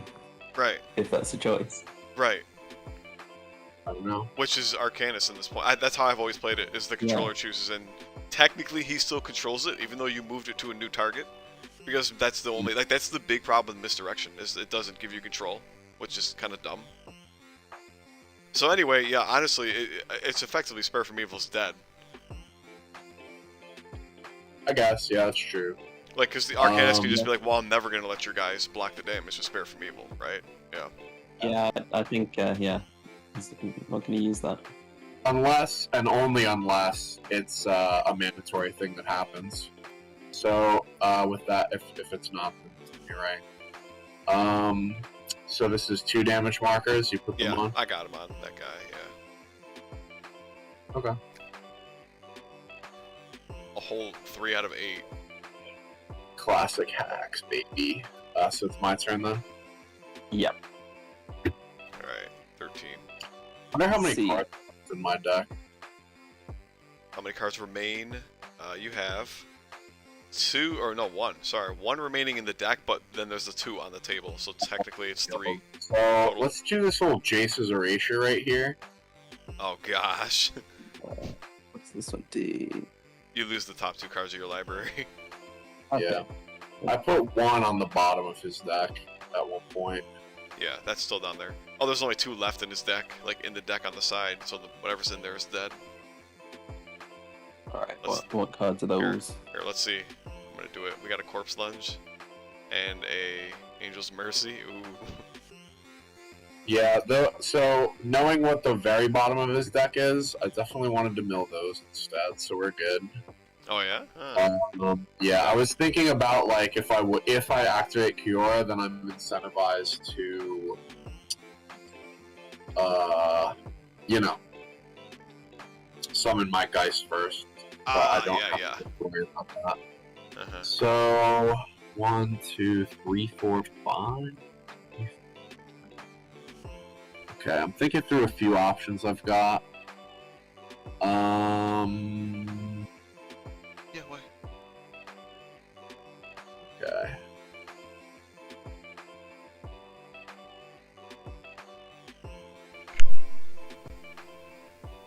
Alright, I think that what I'm doing right now just has the best return on investment. So I'm gonna keep going with the Pummel Roots, dude. So basically until you kill them. So we're kind of entering like a, you know, we're on some jumping shit. So it's the guy with combat. the damage counters is gonna hit your captain. Yep. Oh. Oh. That feels good. Yeah. Oh, dude, the pain. Oh. The beautiful You thing. gotta trample on the goddamn Sorin, bro. I Cool. see. So we'll hit we'll do the one on your captain. That's a possible kill. That is. I That's, doubt it. Oh. equals 3. Solid. You know, there was something to be said for possibly moving my other elemental into shooting range, but you couldn't know. You know, I wonder how the +1 range and trample interact. It works just fine. Yeah. Trample doesn't just have. Trample doesn't say you have to be adjacent. The only thing that says you have to be adjacent to trample is overrun. So like you can do. I mean, we're gonna go on a small tangent, but you can do range trample already. With what is it? With Kiora, funny enough, that one blue spell that nobody uses, Infinite Reflection, which says like you can choose an opposing creature, and then give it to one of your squads, or to one of your squad figures, I believe. So it's like if you're playing against someone who's using like let's say the Necro Alchemist, right? You give one of your Pummel 3 power and 5 range, but they keep their ability, so then they have ranged trample at that point. Oh, But yeah, cool. it can already be done without our range glyph, so I'm not worried. It works fine. With that being said, I think it was probably in my best interest to move my pummel root down from height, but you know, I missed that. So I'll attack Soren with this one, who's going to be throwing 5 on his 4. So I get the better percentage, but most of the time this was better done on the core cap. But it's okay, because these guys are just the first phase that my guy has that's Arcanis has to fight through. So I have no spells. I'll pass. He's got 3 spells that may or may not be healing. So Arcanis, just make sure you draw that card off the table. The face down card, kind of towards the bottom. Right? Yeah, just right click and take. Oh, hang on. You have to right click and hit take. Give me 1 sec. Yeah, so he gets, Oh no. He gets inspired charge. Okay. Were you able to draw it? Yeah. Oh, okay. Oh, it's inspired charge? Oh gosh. Yeah, inspired charge give range? No. Okay, it just gives +2 power and +1 toughness. Yeah, I'm not worried. The cultist is kind of dead to me. Until he converts one of your Pummeroots into another cultist. Oh yeah, I guess he could do that. With inspired charge, yeah, that would actually kind of work here. That ought to be a good time.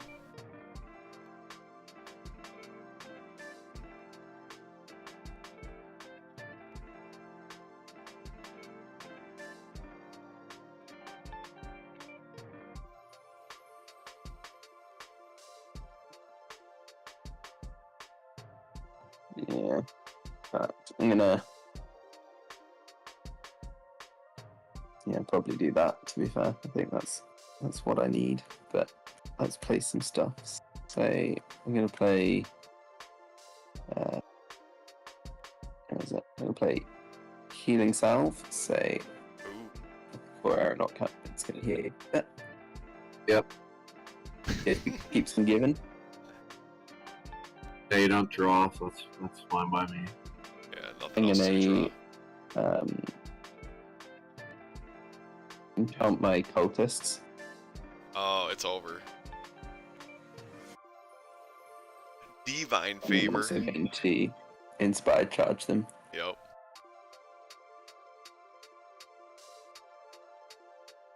So. Uh-oh.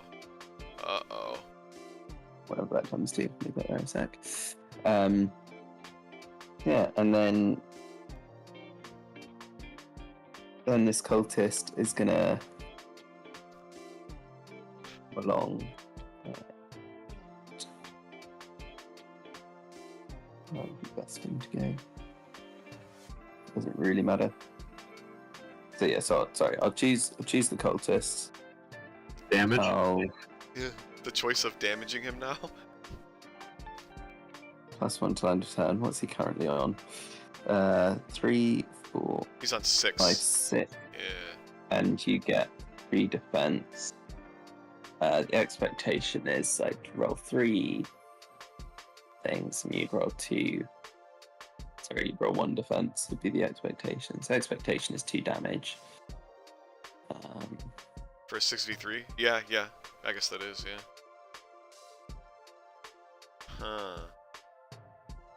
Oh wait, he already has 2 damage on him. Alright, oh yeah. Yeah. So you can take a damage to basically just increase the odds, right? Yeah, you're just... Yeah, I think I'm gonna have to. 6v3 is an 84. I got an 84%. Can't risk it, kind of thing. Risky. Yeah, I can't be doing it that risky. And once I have another cultist back, I can rinse and repeat. Say, if you deal the damage to yourself, you give yourself an extra 6% to kill. Yeah. Yeah, that's what it is. Yep. Oh, he's taking it. All right. Throw him on there. He'll pop up here. 1, 2, 3, 4. Yeah, and then attack that pummel root. Say that's now. 7. Say 3, 4, 5, 6, 7. Here comes the whiff. Oh no. That's not great. 3 shields? Nope. Word. So the indoctrinated one gets spawned next to your guy, right? Yeah, at the end of the turn, I think. I think it's at the end of the turn. Yeah. Okay. at end of turn. Yep. Cool. I'll bring number 2 back up Yeah, here. say at the end of turn, I'll What is it? On an empty space adjacent to the attacker, right? Is that what it says? Yeah. Empty space adjacent to. Alright, have fun. Cool. And then at the end of my turn. Word. Yeah, that's kind of a disaster. It's about to be, I think. Oh man. This is definitely a disaster. So, put another hidden enchant on my walker. Oh crap. Yeah. So all I needed to do is do the Necro Alchemist turn a turn earlier than I realized it, and that was probably a pretty free mitigation because he would have been able to move the Hedron and shoot the cultist. He would have had enough move and range to do that before the cultist moved. My worry, and the reason I didn't do that, is because I was worried about putting the Hedron in range and having that get one shot. Destroyed. Yep. Which is like a 45% chance. So That's pretty risky. Yeah, honestly, it's risky. I think. Well, I mean, you know, with perfect knowledge, I would have known that this situation was coming 90% of the time. Hidden enchant? You meant to put it on your walker or on the hero? You put one on the hero, it looks like. Sorry, I did mean to put that on the walker. Alright. Dodge.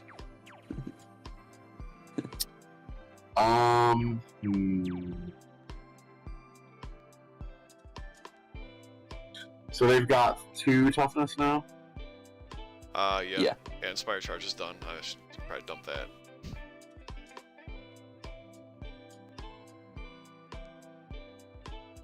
If I have the range 1 glyph, even if I'm a melee figure, if I'm engaged, I have to hit the thing I'm engaged with. Yeah. That's correct, yeah. You got decisions. Decisions to be made here. Yeah. So, basically it's between activating Alchemist or Pummel Roots. So Pummel Roots would be throwing 4 on 2 with chances to do like trampling and shit. So where'd the thing go? Oh, here we go. The 4 on 2 is 75% to kill, 16% to trample and kill both cultists. So that's like a giga high roll. What? Really? Holy crap. Yeah. Oh, For I've 4 never on put my 2? foot Oh this my far. gosh. Well, yeah, but I mean that's 16% is like what? Yeah. You're right. boy should have been here. 6? Yeah, that's 1 Yeah, in that's- 7, 1 in 6, something like that. Yeah, 1 in 6. You're right. Well, actually, if you did that, then it would have been even easier for me to do that because they have to be spawned next to each other, right? Yeah, they do. So Yeah. no matter what, I'm able to go for the play. It's a matter of how many leaping engagement attacks I have to make, and I have to make 2 if I want to try that 16%, which is obviously kind of neg. So I'm expecting Yeah, the because you damage get the to high. do that, which obviously makes the retaliation if I don't hit the 1 in 6 that much It's scarier. gonna be worse. So it's a play. It's one of the plays of all time. Alternatively, the Necro Alchemist comes in and has an 80% chance to kill the one with 1 damage, a 60% to kill the one with 2. And moves a Hedron and does all of that. So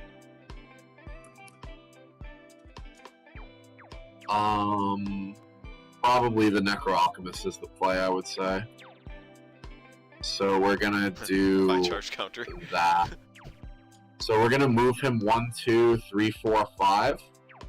So he goes a little circuitously so that he can move this Hedron. To touch so the this is glyph gonna or move the- right yeah, the onto Hedron. height. Okay. Because they can't occupy the same space, obviously. So I like that. Now I have a choice to make.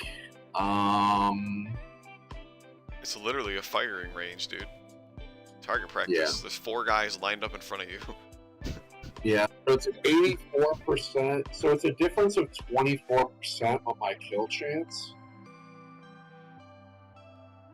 If I'm greedy, you know what I mean?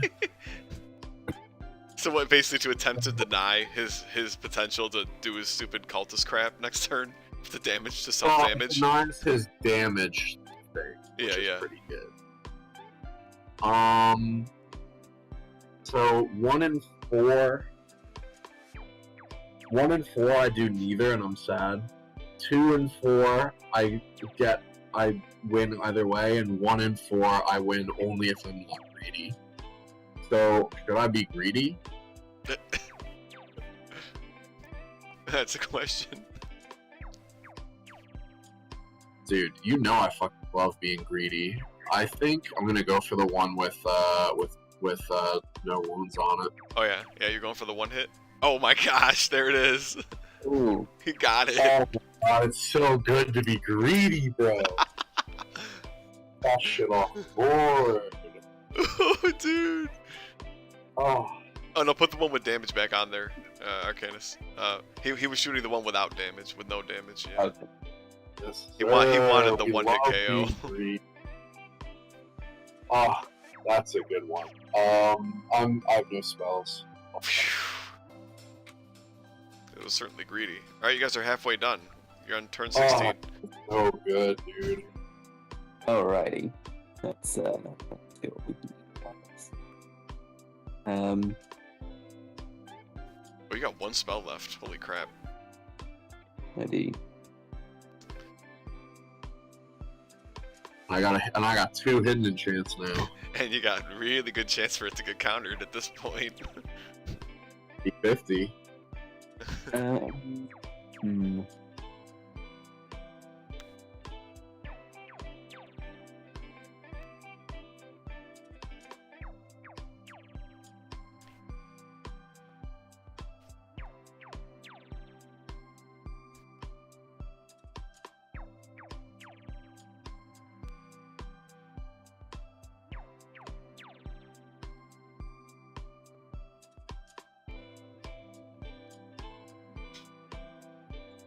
Let's see.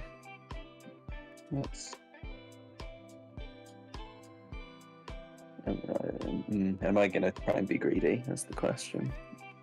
Well, it worked out for me. Wait, what's the greedy Odds play? are nowhere near as good for me though. What's your greedy play, though? It would be putting Sorin around and trying to take out both elementals. I didn't even see that. Okay. That's Bet. not a bad play. Okay. That's really that greedy, I'm not gonna lie. And yeah, it's 5 attack to 3 defense. So that's See, in my and mind, you I need to was do 1 okay. damage to. Okay, so I got like a 76% chance of taking it with 1. See, I'm Only- feeling the greed on the 4v3 from the cultist to the damaged. What's his face, Palmaroot. That feels greedy, but that's like also to keep the the cultist going. Like the Sorin play, I think is more consistent, but yeah, like the greedy play in my mind is take the cultist and try and kill the guy on the glyph to rebirth the cultist. But because that's only a 4-on-3, unless your spell can somehow do something more. The cultist gets a 4-on-3, which would be Not super good. slightly lower chance. Yeah. 65%. I mean, and Sorin can get 2 attacks instead of just 1. Sorin's the better play, the more consistent play, I think. I just think that like if you get the kill with the cultist, it's swingier, like it's more powerful for you.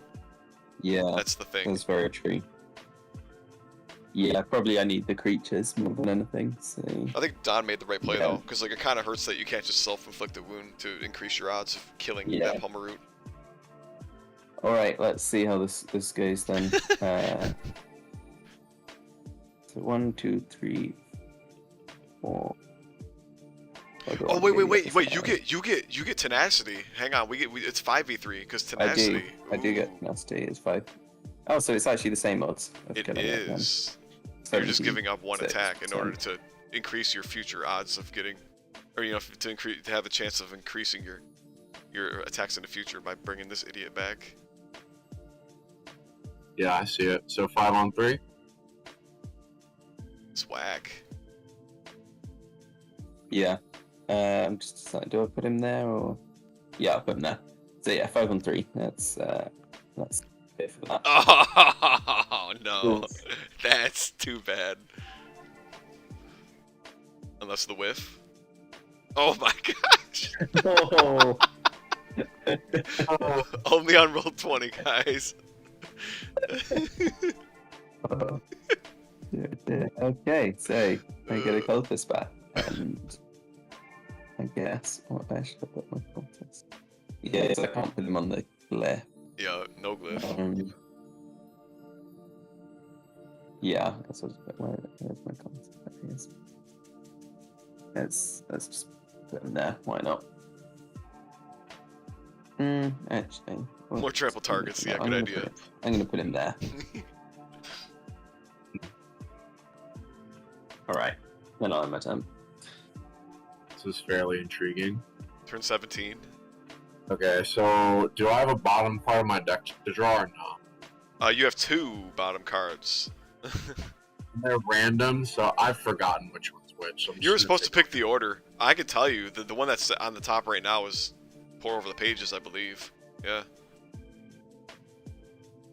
You were supposed to pick the order that you put them at the bottom of the deck, but like, yeah, I just like just take Pour Over the Pages at this point because it's not like you could have predicted which one you needed more. At least I don't think. Maybe I'm wrong. I mean, All Over the Pages is kind of ass, and Leaf Hour was kind of good, right? Yeah, they both have their place. Yeah. I'd say Leaf Arrow is arguably better, like in a vacuum. I mean, I feel like I don't even know what Pour Over the Pages does. I feel like I would be inclined to put it on top if I had the choice, but I kind of ceded that choice because I didn't want to think I don't about care. You can talk to Arcanis. If Arcanis doesn't care that you take Leaf Arrow first, I don't care. Like, it doesn't bother me. For it, frankly, is what I want to do because I said I was shuffling.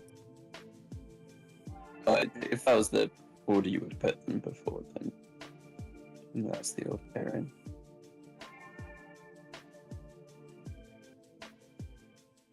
in. I mean, like I said, I just want to roll for it. Yeah, sure. So odds, Pour Over the Pages, evens. That you're gonna draw, yeah. So odds is Pour. Oh, you get Pour. Have fun. So I got. There Can it you is. put it in my hand? Because I don't know which one's which. I flipped it. You can just pick it up. Cool. What does this shit do? While you're holding 3 cards in your hand, the Enchanted Planeswalker gets +1 toughness.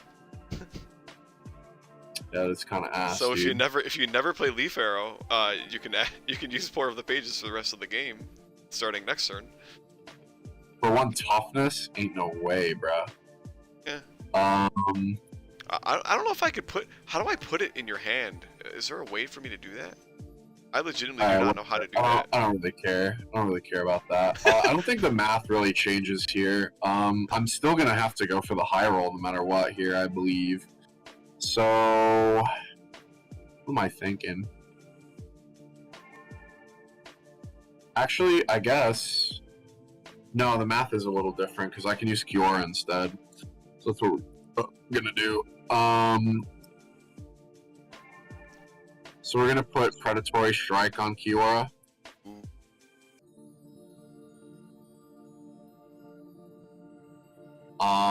Which is gonna make her shoot for 6 on a cultist, which makes the chances a little better.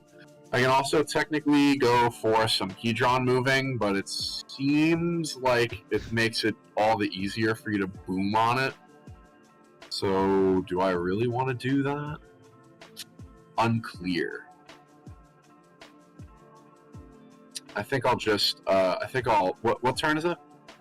17, I think? Let me check. Yeah, you're on 17. So I get like 6 more turns? Yeah, I believe that's what it is, yeah.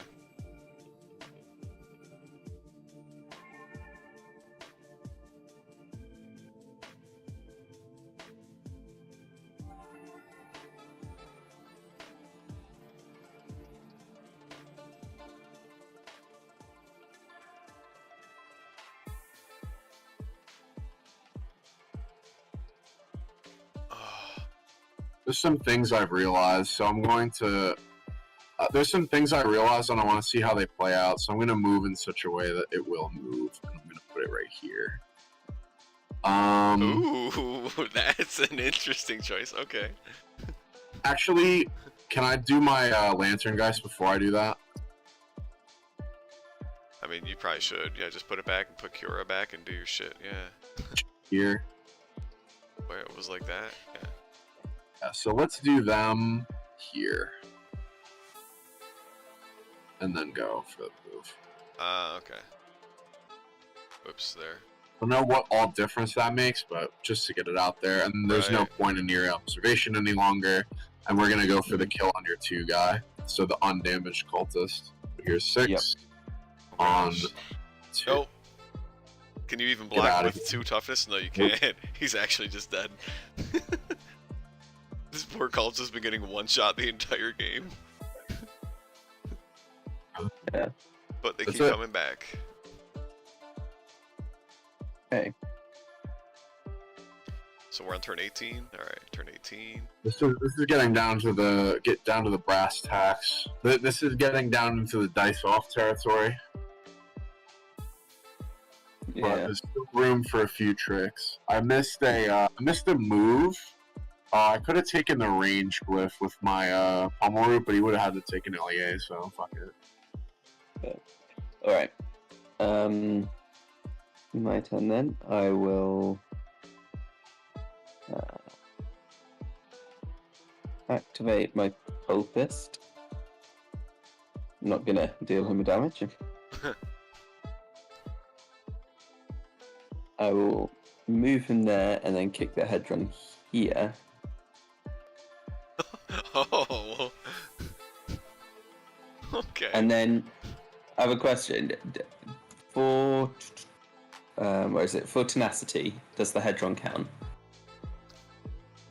Oh, yeah, this is one of those things. All right, hang on. So what does it say? Yeah, while attacking figures. See, but we're gonna have to hash this out. I mean, maybe we don't have to right this moment. Yeah, I've got a note tab going. Don't worry. All right. Yeah, are we gonna consider these things figures for purposes of like targeting / combat, right? Like. Oh, there's also the question. There's also the question about engagement. Yeah, I've never considered them engaged to a Hedron. Like, I've never considered Hedron to be like an enemy figure that causes you to be engaged. Is that what you mean? Yeah, that's fine. Oh wait, are you talking right? You're talking right. So like, if you want your cultist to attack the Hedron, right? Technically, he couldn't because you're engaged with the Geist. Yes. So like, you couldn't choose the Hedron, unless we say that the Hedron can also engage you, which I think is a terrible idea. Yeah, well, I have a question. Is that the Hedron engaged with Aeronaut Captain, which would mean the cap +1? Yeah, that's true. So actually, it wouldn't even matter. Yeah, I didn't even catch that. You're right. That wouldn't even matter. Yeah, because the Hedron's not engaged. At least I haven't played with it that way. So technically, that wouldn't work at all anyway. Yeah. Okay.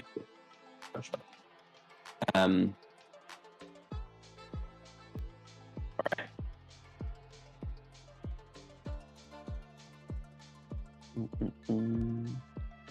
Yeah. In which case,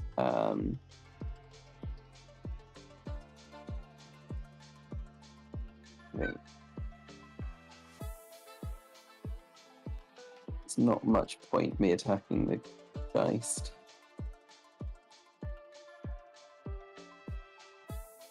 Hold on, where were things?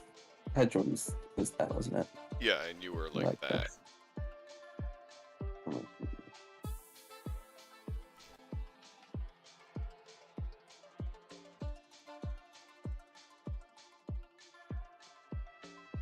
Hmm.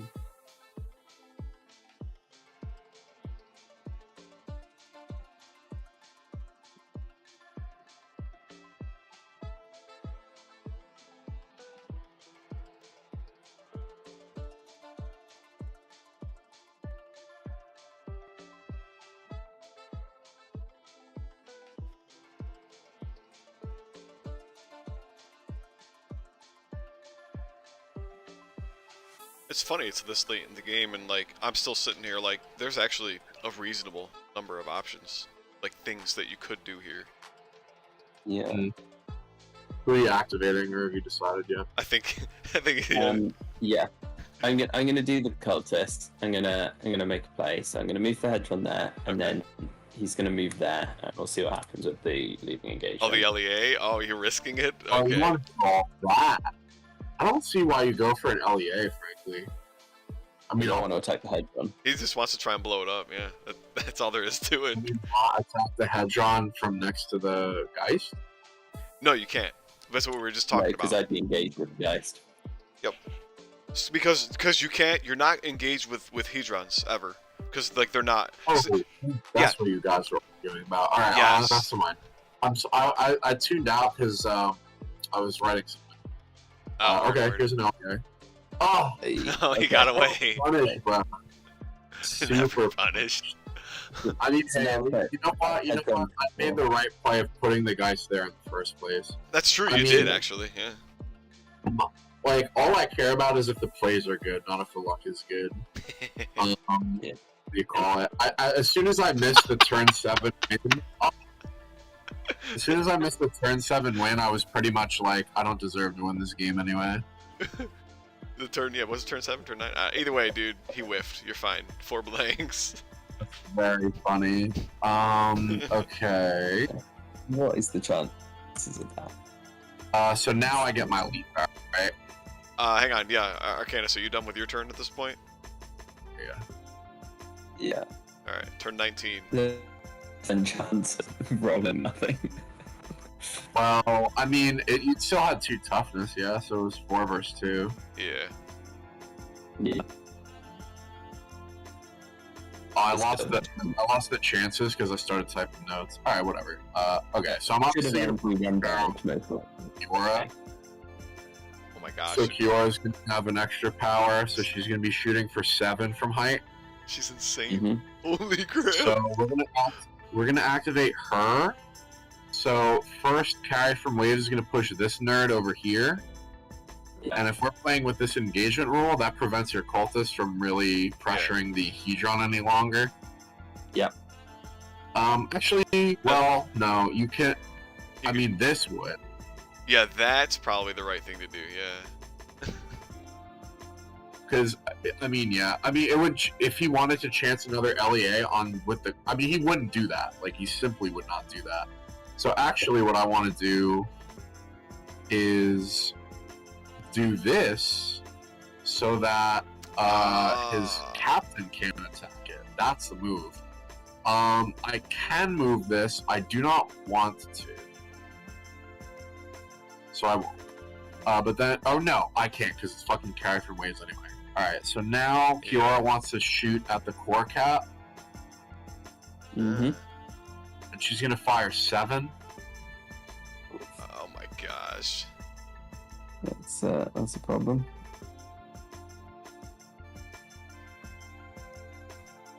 We got a nuke, dude. Oh. Oh, what? Wow. So it's 1 damage, and that's the end of the turn. Yeah, bump him up to 3. I got him. He's at 3. Oh, hold on. Earlier in the game, Uh-oh, do we mess up? I was blade mastering with Sorin, creatures and the Hedron. Say that again? So earlier, I was using Blade Master to attack a creature and a Hedron in the same attack. Yeah. But how does that work with engagement? Yeah, you know what? You're right. Well, let's see. Here's Is the... that allowed? That's a good question. It says he may attack each adjacent figure. It doesn't say an engaged figure. So that's actually... I've never thought of that. It doesn't say each engaged figure, so it's like, right, does it say, you know, that because he may attack each adjacent figure, does that override the fact that the rulebook says engaged figures? I would say, like, haven't we decided that the cards tend to override the rulebook? So that even still, in your case, I think Soren could still do that. only on the specific rule they're overriding. I would say that Blade Master is only overriding the rule that says you attack once.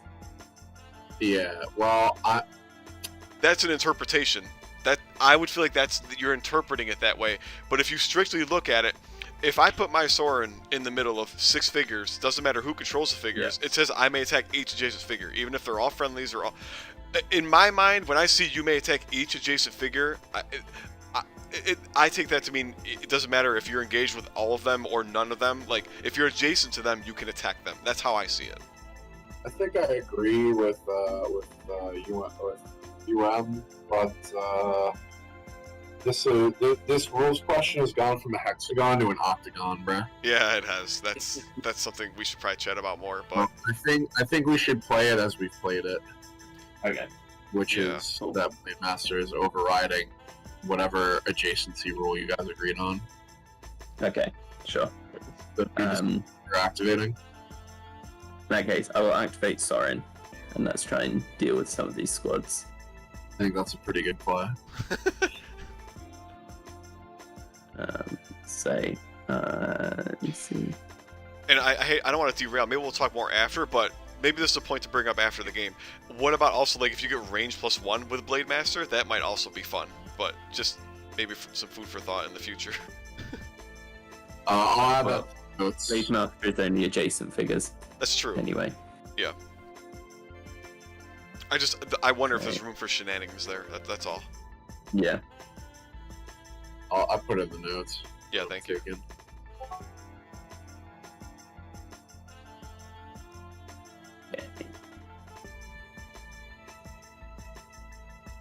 Is that my Discord that just went, or one of yours? Yeah. Posting that note. Oh, that was you. I was just scrolling down. I was like, where was the message? I couldn't see it. There it is. My It's at the bottom of the page. They updated it, right? Like, that's a new noise. I heard the same thing. I'm like, what the heck was that noise? Alright, who are you activating, by the way? Activating Sorin. He's gonna just take some swings. Let's see what we can do. Okay. Let's give it a say. Sorin will. My green or my blue? 3 or 4? Well, we can attack both. So Both, but who's first? First. First victim. that's true. Am I gonna? What am I gonna roll better for? Let's start with the pommel root. Let's try and clear out the pommel root. So, what does Sorin get? 5 attack. Just So 5, yeah. that's good. Max out. Ooh. Helpful. Alright, blocked, and then sorry, I got a little excited. Already Yeah. went. Okay. Oh, you I'm rolled ready. defense. Yeah, I did. Sorry, I'm prone to this over here. Alright, block once. Oh, no. Yeah, Yo, this those is- I guess guys- that's my karma for rolling first, but I think I'm Okay. Yeah, he's gone. Yo, guys, Whatever. blank out all day. over. My go. First spell. I gotta heal. We gotta heal him. He vampirized those Yeah, you the got guys. You got that. Alright, so Kiora is gonna shoot the fucking captain again. We Mhm. got turn Two more cards to draw. turn This 21. card is not gonna be played for a while. So 7 on the captain. Oh, Oof. that's a dead man, I think. Oh, that's a very Yeah. dead man. But it was dead, man. Oh, he's done. Send him to the Shadow Realm. Obliterated, dude. 5-0. Holy crap. Oh, the math is definitely effective. So let's see. So that's 7 on 4, no 3. I forgot to fucking move again. What a fool. Whatever. I probably wouldn't have done too much moving. Oh, like 10% bounce that was. Savage. It's pretty clear to me what I would do here. Oh, yeah, we're bumping Yeah, the turn. But Turn did you plus 22. 10, so yeah. Cool. So, Sorin, he's gonna go sit here. Oh, yeah. Obviously. And he's gonna start beating on stuff. So we'll start with the pommel root again. And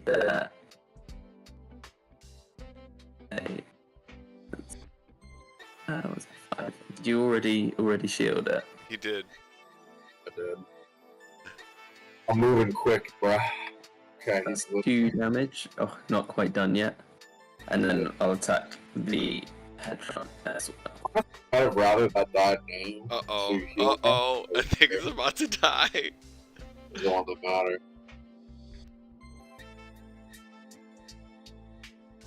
Oh.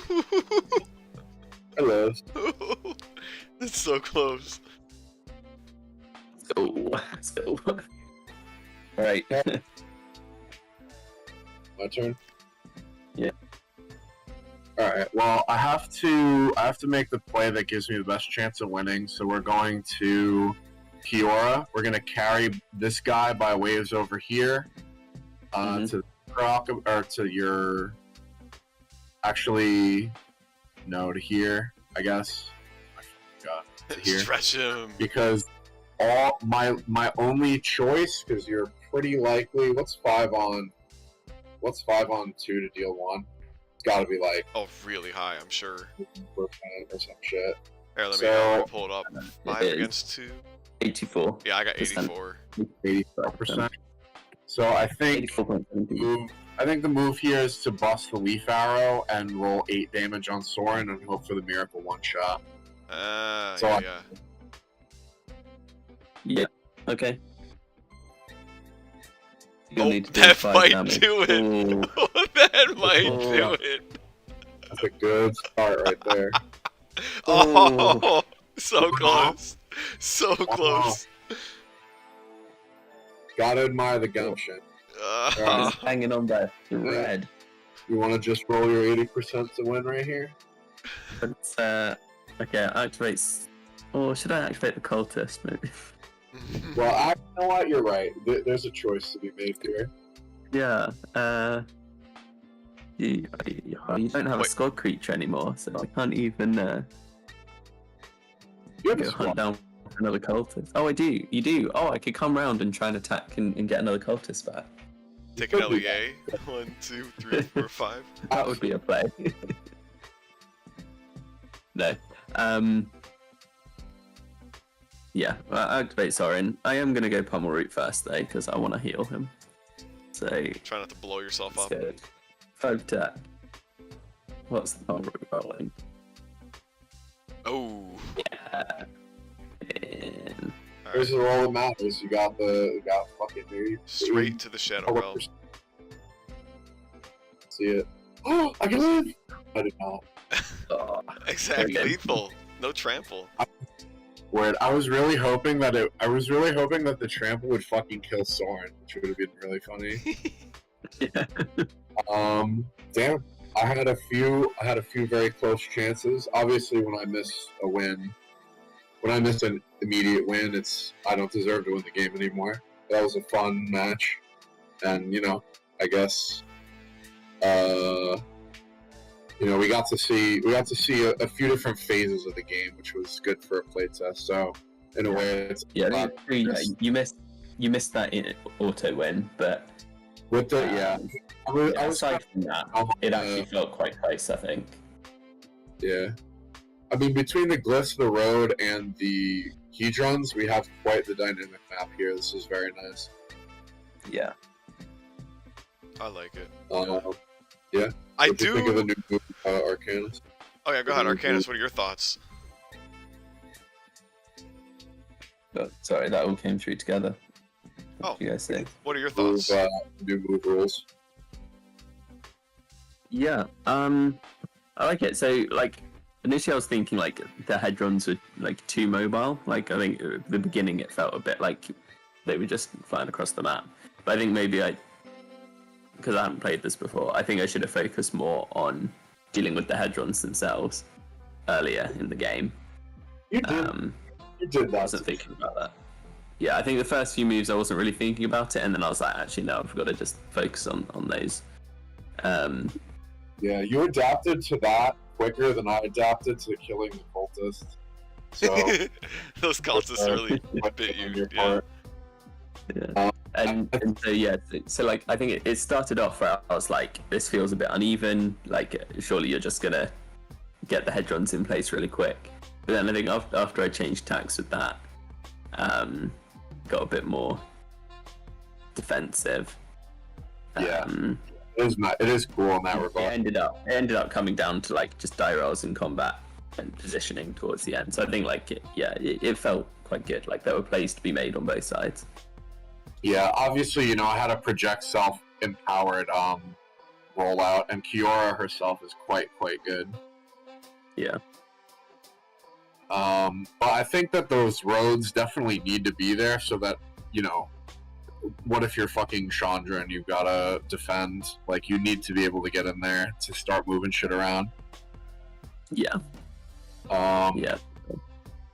Like, I think it's better for them to be very mobile in the beginning so that, the aligner has some decision or some ability to set up where the Hedrons are to make for interesting scenarios. Like, I think that worked out well. Yeah. Because you can basically tell how many turns you need to get a Hedron in place. And being able to stand on the Hedron delivery points is also quite a good boon. So...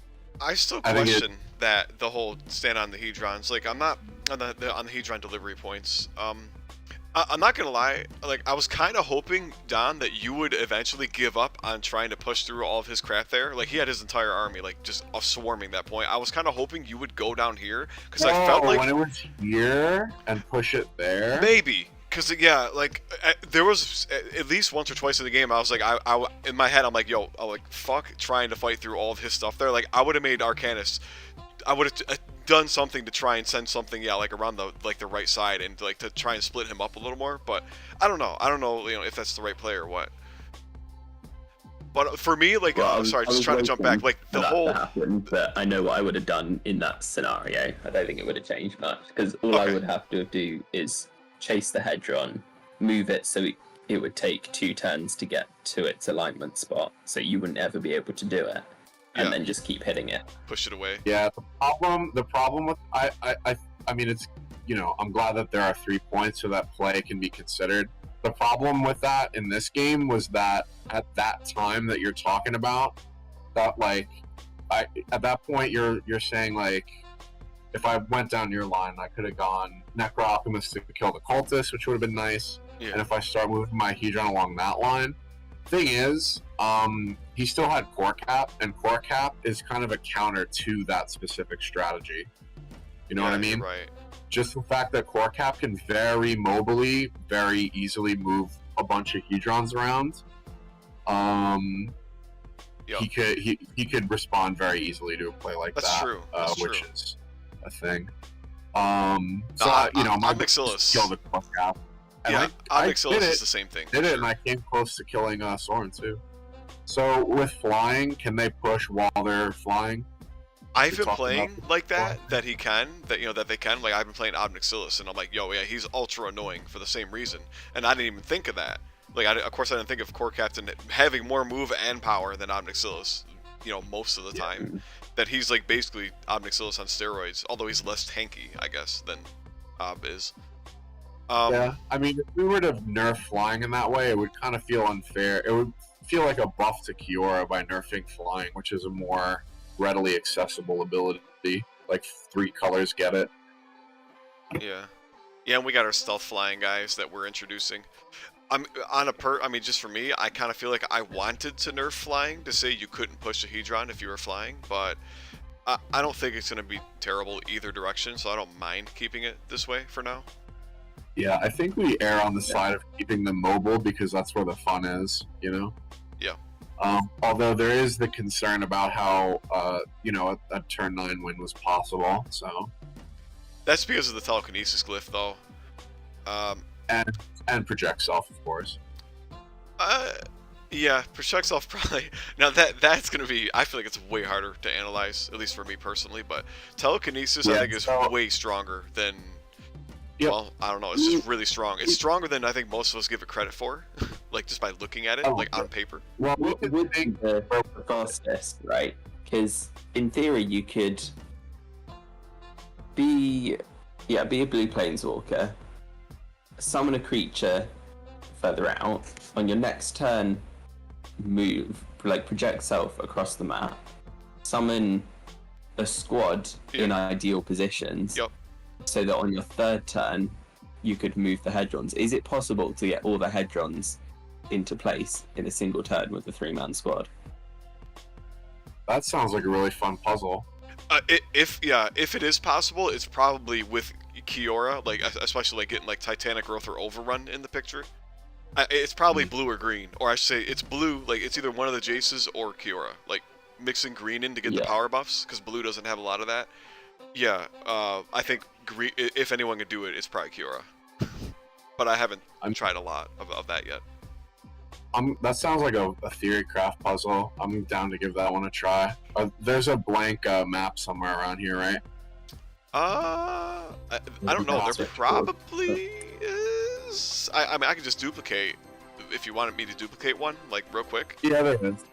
Yeah, like there's copies. Already duplicate. You got it. Yeah, I duplicate. Like I try to keep a fresh copy so I can always reduplicate to do a new game. It's kind of I'm gonna take a screenshot of that and consider that theory craft. Dude, have fun. Be like, if you could pick any 3 spells, like, can you turn 1 align 2, or maybe even by turn 2? Because technically, like, Hold on, with the win condition, do you only have to get 2 Hedrons into place? Yes, you do. That's right. It's any 2 on any 2. Yeah, any 2 Hedrons on any 2 alignment points. Yeah. So like technically, right? You probably take these top 2 because like you're not gonna get like a 1-turn align way down here. In theory, you could do it in 3 turns then. You did need to like actually work it out, but in 3 turns, I don't think 3 turns is overpowered, because I feel like if the Interceptor has at least 2 turns, I think like the Interceptor can pretty easily block this spot, and I think getting an alignment down on this one is a lot harder. 3 turns if you get the spells you need. Yeah. And the Interceptor knows they have to go block a space. Yeah. And like you can't forget, right? It kind of comes down to what can you pull off, because like I think telekinesis is very huge here. Like it depends on if that 3-turn, our super Kiora bullcrap we're talking about here. Yeah. Like, does that include taking telekinesis? Because if you don't grab telekinesis, I think the Interceptor grabbing telekinesis can really mess that strat up. That's just my guess right now. Yeah, that's true. Yeah. And that's the thing, right? Is like but if Kiora does get telekinesis, it just makes it that much easier. Like telekinesis on paper, like even though on paper it looks bad, like the more you sit there and think about it, the more broken it is. Like Don, when you missed that turn, were you even considering telekinesis at all? Like when you missed your win turn there? No, I forgot. I kind of forgot both of us were there. I'm really friend. Yeah. Okay. Yeah, because like telekinesis, like my first thought was like you had the win. I was sitting there waiting for you to realize telekinesis was the key to winning. Telekinesis is really strong, and I used to have it down here. Like it used to be down here, but it kind of felt like it was maybe too far out of the way, so I bumped it into here. But this might be too easy to get to. Like it's that powerful that like maybe I do put it back down here, because like this is a little more out of the way, right? Like it's more of an investment to get out here to grab it there. It's possible. No, I don't, it shouldn't be closer to the defender, to the aligner, because otherwise, if you start if you start there, then on the turn 1, 2, 3, 4, 5, you could move to here, okay, and 2, summon a 3-man squad. Well, here, like right. Well, go ahead, like play it out, dude. Like so, what you move? What Kiora here? You're saying? This 3-man squad. 1 hover around the glyph, ready to use that. 2 as far up. 1, 2, 3, 4, 5. You'd get up to here. God, like take all the figures, like take these guys. I just put them all like. So what? Like you're talking. Kiora starts here. If you got time, dude, I'll shoot the shit. Go ahead. What are you doing? What do you think? Start up here.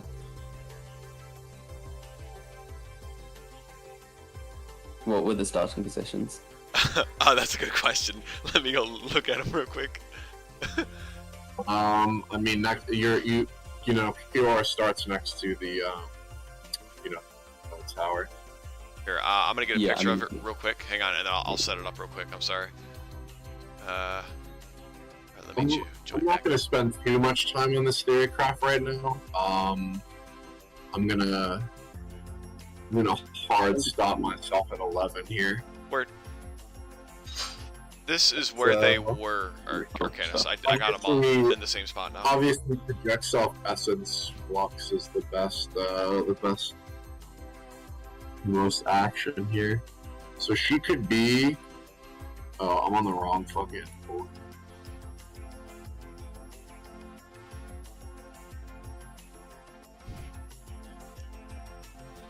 Alright, so Arcanis, what are you thinking here? We got the Hedrons in the right spots. Okay. Turn 1, 1, 2, 3, 4. Put Cure up here. Turn 2.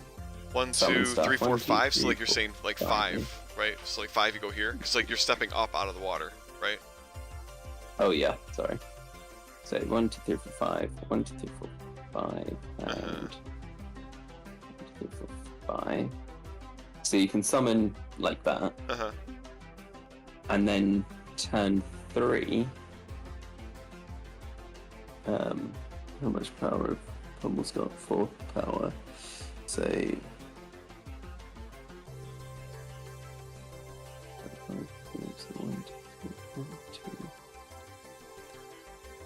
So then turn 3, you can put 1 onto the glyph. Move this And then Hedron you 1, move 2, Hedron, 3. Then this guy can go 1, 2, kick the Hedron there. 3, 4, kick the Hedron here. This one's move can kick the Hedron there, and Well, no, because you can only Then move the we- Hedron once per turn, though. Like, the Hedron can only be moved once per turn. So you have to wait to the next turn to do that again. Or to be Okay. pushed once per oh turn, right, I yeah, should say. sure. Yes. So it's 4 turns then. Okay, then it's 4 turns, yeah. So I think they'd be like that, yeah. Well, so that's the thing, right? Yeah. And, like, you think, after the first turn, though, right? So, like, after your first turn, whatever you're doing, like, the defender or the interceptor, he's going to be, like, ballpark right here, right? Yeah. Like, and then by the second turn, like, he's here and probably One. summoned at least one squad. So, like, think about, like, yeah, so turn like, 2, you turn need... 2 the Go ahead. so turn 2 the interceptor has to have summoned and has to be blocking something. And I essentially. think by turn 2, you can pretty easily say you're either here or he's down here, and he's probably grabbed telekinesis at the same time. I guess Yeah. you kind of got Or- two or, options, yeah, or right? You burn push as well. down to block like spot 1 and spot 2 here and here, and you grab telekinesis, or you push up here and you block these 2 spots, or at least attempt to. Yeah. I guess. Yeah, that's true. Yeah. So- okay, fair enough. Yeah, that seems Yeah, right. I think the goal is like if you're gonna like cheese this with Cura or with blue is like you have like maybe 2 turns. Like on your second turn, maybe the third. Like yeah, past the third turn, you're not doing it. You're not doing it without severe like the interceptors in your face, right? I think even by the third turn, like if you haven't, I don't know if even 3 turns is enough, but like turn 2 is like if you can somehow pull it off in 2 turns, that's like the golden egg, right? Like you win. I don't think anyone's stopping you. Yeah. Because, like, on turn 2, on your turn 2, the interceptor has only moved 1 time. Right? So he's like, yeah, right here. Like, turn 3 is Right. where it's like, okay, he can block this. Turn 3, like, he can easily block 1. Like, this one's probably always blocked by turn 3, right? By your turn 3, by his turn 2. Right? So at the end of his turn 2, like, he's here and he's summoned, you know, whatever, I'll just put these guys. But, like, he's kind of like this, right? So now turn 3 is like, it's kind of hard, but still doable to probably get these 2, I would imagine, to get these 2 spots. There's gotta be a way. Yeah, I can see. So I can see a. Oh, you're talking about blocking that one. Word. Assuming no blocks, and we get the telekinesis glyph, I see a turn 2 win with the cards Essence Flux, Project Self, and Leaf Arrow. Leaf Arrow, okay, wow. Because the line I cooked up is I was moving some shit around the other thing that Yeah. basically Kiora lays some guys, projects onto the road, lays more guys in Yes. position, take the glyph and move shit the next turn. Then she runs all the way up the road to move the far glyph close Yeah, that guy. to Yep. move that glyph close to this point. So you're sacking Leaf Arrow, right? Like you're destroying Leaf Arrow to do that, I assume? No, you don't. 2. No? Okay. 4 becomes 5. You just have the leaf arrow on. Oh yeah, right, 5, right? Because that gets it right here. And then on the next turn, you have pommel roots in position on this field to move this and this, which is now next to the delivery point. That moves in. Yeah. That can move closer, and then you need the telekinesis glyph to shift it over a space. Right. Before you move it.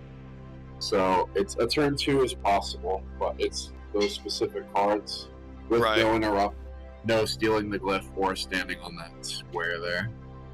You could prevent them, but you could. I think you'd also be able to prevent them standing on that space, wouldn't you? What do you mean? If you summon a pommel root onto that space, yeah, yourself, that prevents your opponent taking it. That's true. On turn 2. And then you can move your pommel root off to clear it off for that move. Yep. I see. Yeah, you're right. Yeah. You're right. Okay. So, see, we already got cheese strats. All right. Weird. It's possible. We did the science. Good job, folks.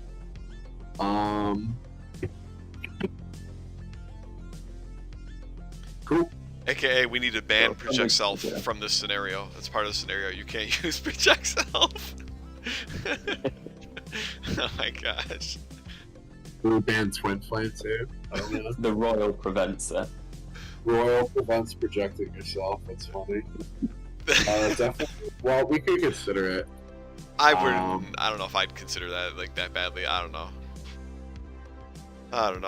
I mean, we should do it, dude. Like, why not play a couple turns and be like, all right, let's put out like an ideal interceptor as well, though. Like, what if the interceptor also has project self, though, and then he's doing the shenanigans? Very true. All right. I mean, I think that this scenario is pretty close to being tuned. I mean, yeah, I agree. It is good. Right. So hey, good job. Thanks for the game, Arcanis. You're a very interesting opponent. I learned a lot. I agree. This was fun to watch both of you guys. It's good fun. I enjoyed playing.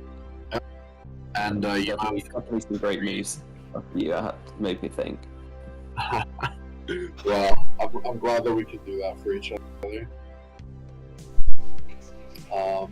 Thanks for the stream. Thanks for the game. I'm gonna head out. You're welcome to keep chatting if you like. All right, Don. GG, dude. Right. Thanks for playing. Man. Good night. Good night.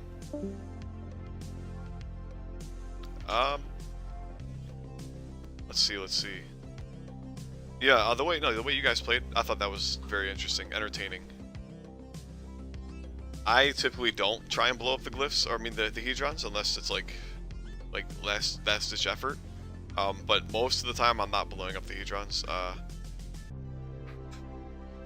I'm generally just like pushing them. I think you saw from the pictures. Like, I kept pushing, especially with Omnixilus is just like, yeah, that's all he's doing. He's just flying around pushing the Hedrons and making squads disappear. But that's just because it's Omnixilus. I haven't played with like the grounded walkers, really. I mean, I played with Gideon a few times, but I haven't played without Omnixilus being annoying, so this was cool. I mean, alright, so what do you think of the map, though? Like, do you think we should change the locations of anything, though? Or do you think everything can kind of stay and maybe we'll do a few more playtests? Like, keep telekinesis where it is? Yeah, I think there's nowhere to really move telekinesis that makes a difference without putting it like next to the interceptor start zone, which would just be a bit, I don't know, a bit pointless. And it's just theirs. Yeah, no, I agree. Well, that's why I try to put it. Yeah, it's like, it's pretty much like in this area right here where it's like what, 8 spaces ish from either side. So it's like either side can get it in 2 turns. Yeah, 6 or 8 from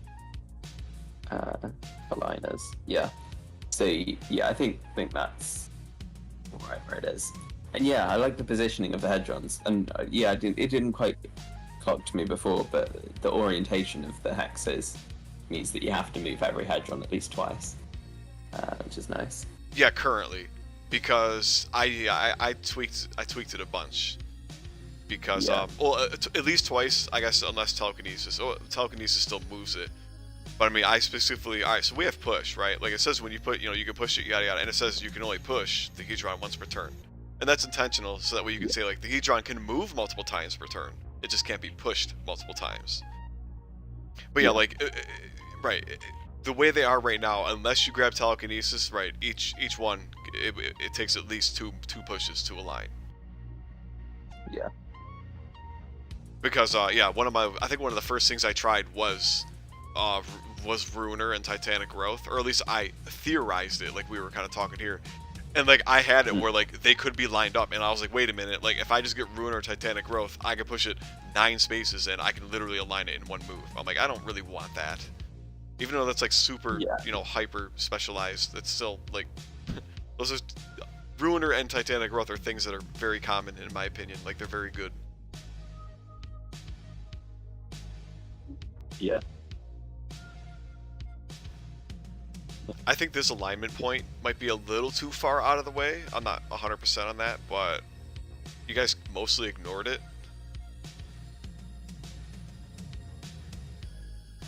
What do you think? Like, do you think this point is still fine? I mean, we can still do more playtests, but I've also generally ignored this one. I think, anyway, from what I remember.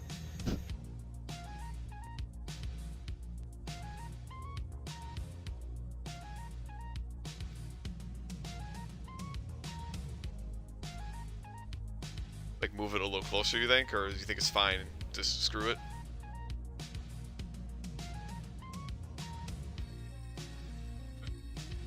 Uh-oh.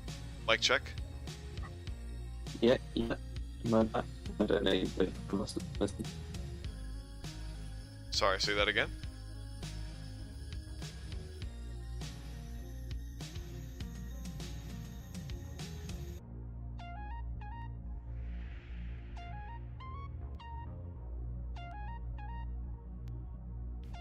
Did I lose you? Hello? Am I lagging out? Oh, there we go. Hello, are you there? I heard you. Yeah, that sounds better again. What's that? Yeah, so is it just on the map we can't go in the water spaces behind City Gate? Say that again, please. Is it just a rule of the map that you can't go behind Seagate? Yeah. I think we are just going to write it in this scenario, because, like, this map is pretty good. Yeah, it's just, like, we get a void of water spaces that, like, yeah, if anything goes back there, it's basically stuck back there. Yeah, because I guess Cura, the Merfolk Roll made, and any flyers could go retrieve a Hedron from back there. But then there'd definitely be builds where, as the interceptor, you can just push the Hedrons over. Yeah. I think it deficits, green pretty severely, red pretty severely, even black. Yeah. Any black that's not running Ob Nixilis is, yeah, like, it pretty much makes it so that, like, white and blue are the only ones who can do anything back here. Yeah. I just, like, I suppose you could sacrifice a creature and send it over knowing it won't come back, and it can kick a Hedron back over, but...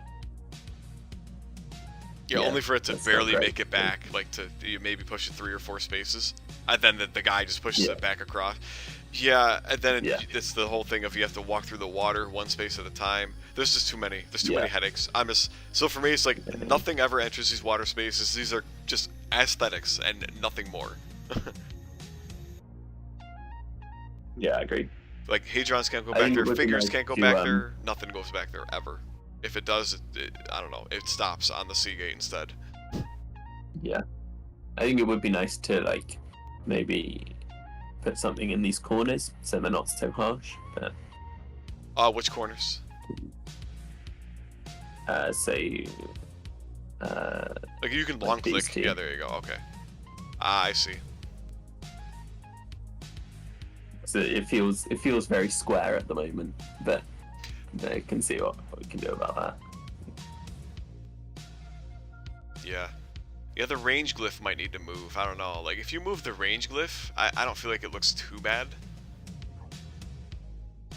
That's just me. I think the range glyph makes it look worse. Or again, that's just my opinion. This, I agree with you. It's just a matter of, like, I don't know. Like, what do you do about that? Hopefully I can fix that. we'll see. I personally, I'm not that concerned about it. Like, functionally, adding something there doesn't change a lot, considering like there's not, the action isn't heading this way, not typically. Yeah, I agree. Like the action is generally on the top, like on this, what AOTP board, and I on don't this think it really AOTP board. changes, yeah, any of that. Just more safe for statics. Yeah, and that's fine. I just, I'm personally not that concerned because, like, I do think it'd be nice to put one space there, in that white area, like where the telekinesis is. But that's super. Like, I would not care if that doesn't get filled in personally. Yeah, totally.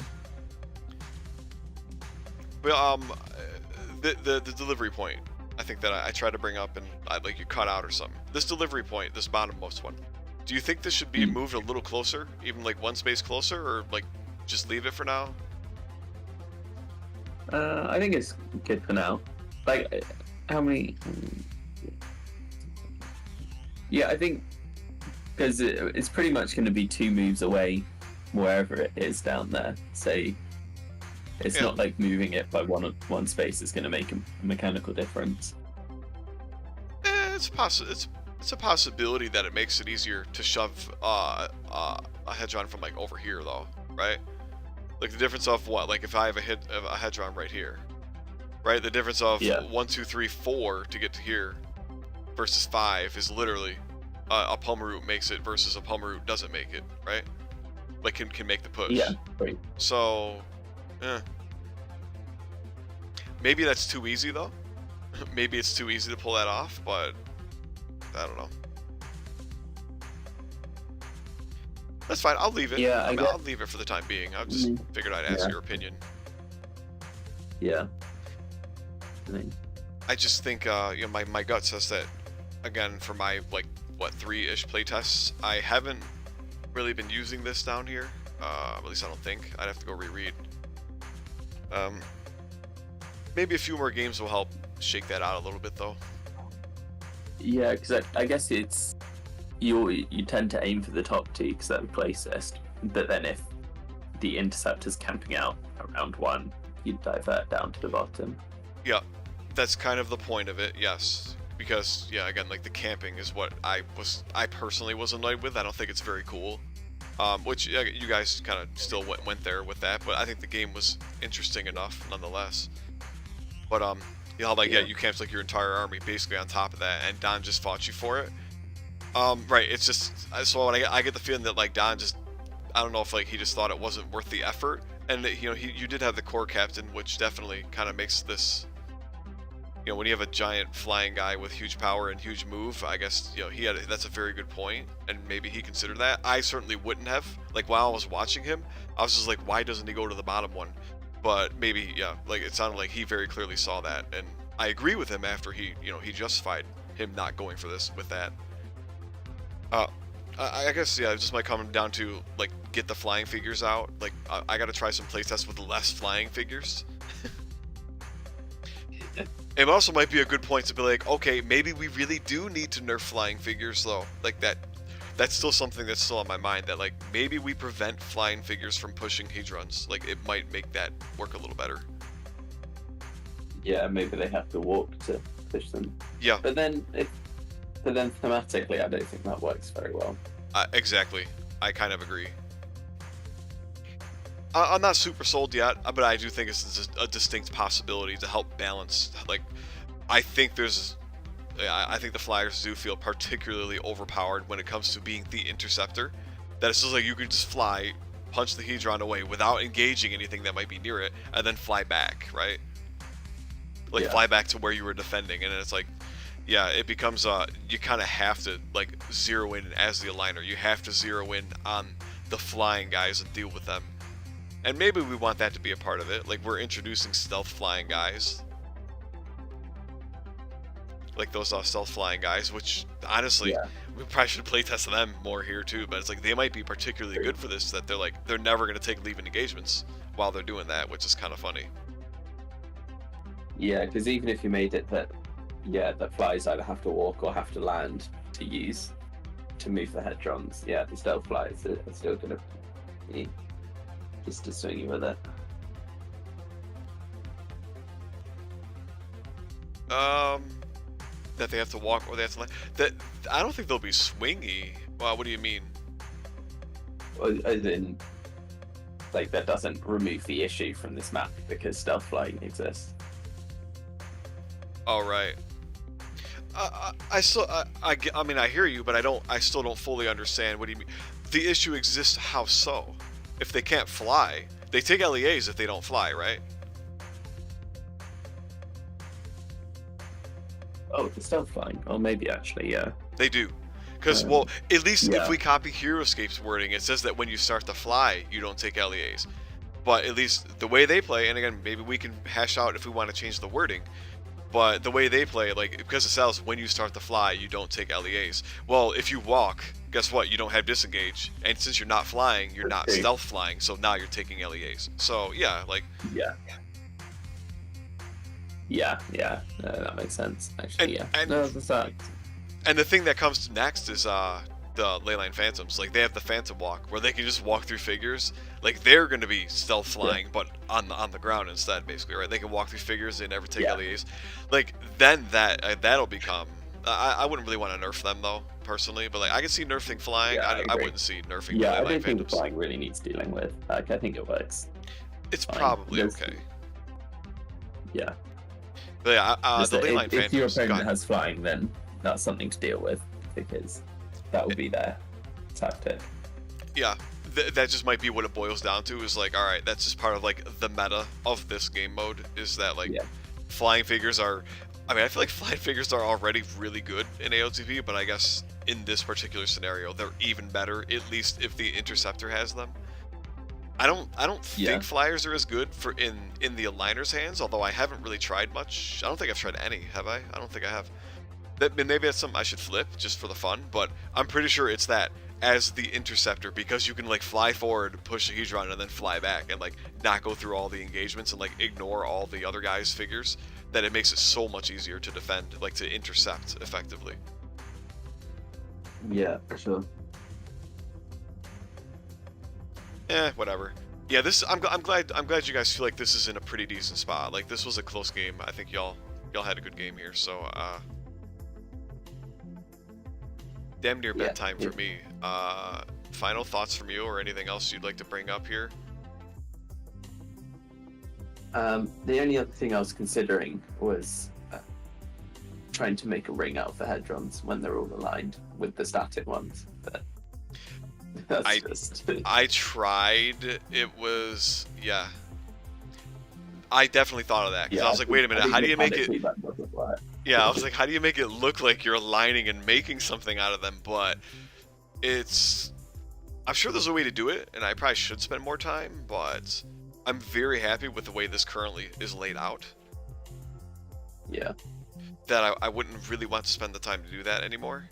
But I did. I made a reasonable effort. I wouldn't say a ton. So you're not wrong. Like, that was certainly, on my mind as I was trying to design this, but it just didn't quite work out. And it's because I tried to put the static Hedrons, like, in a spot where I was like, alright, are these making a difference? Like, are these kind of altering the way people summon? And I feel like this at least kind of helps. Like, the way they're currently lined, I feel like is kind of cool. Like, it's kind of doing its job. Yeah, I would agree. Like, it's definitely something to consider as I was going about it. Yeah, and then the movable Hedrons, of course, also alter the summoning. And that's what I love about the movable Hedrons, really. Is it, like, sure, you can blow them up. That's personally less interesting, in my opinion. For me personally, I find that less interesting, that you can blow them up. But rather that, like, they're movable, no summon zones, no-go zones, which I think is pretty cool. Yeah. I think that would be interesting on other maps as well, for that reason. A lot, yeah, and with the smaller alternative of it's a movable nuke, if you want to really try and blow a bunch of shit up, then you can just roll the dice and try and get lucky, which is, at the end of the day, what it is. Because Super Trample has not really triggered very much. Even in this game, you blow up 2 Hedrons and we didn't get it at all. No Super Trample. It's pretty hard to get that to go. To actually get Super Trample. I think in like all of my playtests that I've done, I think I've seen it trigger 3 times, and like I've probably blown up a good dozen Hedrons, or Yeah. watch them Would blow you up. say that that's like actually a useful mechanic? Because there's no point having it as a thing if it's barely used, doesn't make any impact, and it's just adding to the complexity. You know what? You're not wrong. I don't think I'd be sad if that goes away. However, I would like to see something else replace it. Because like Hedrons already have quite a lot of mechanics associated with them. You know what? Okay. We've got the Well, the movable you ones. can't Mostly. summon next to them, and we've got the whole moving and pushing thing, haven't we? Okay. You're not And wrong. it gets and the extra block from non-adjacent Mhm. attacks.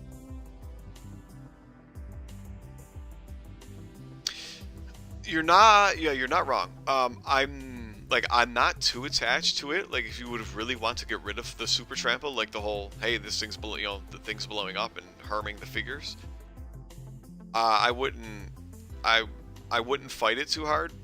I still slightly want it to stay simply because I like the option to be like, hey, like I'll push this towards you and try and blow you up with it.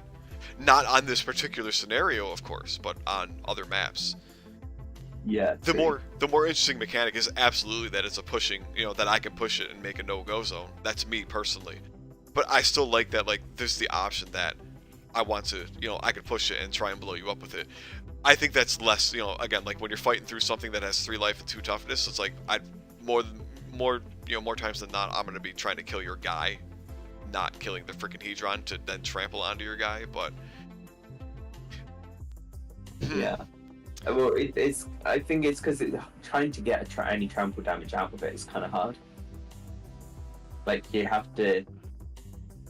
I mean, it's a get lucky past roll. the defense roll of it and then deal more than 3 damage, which isn't actually that common. Well, so you have to do more than 3 damage in one go.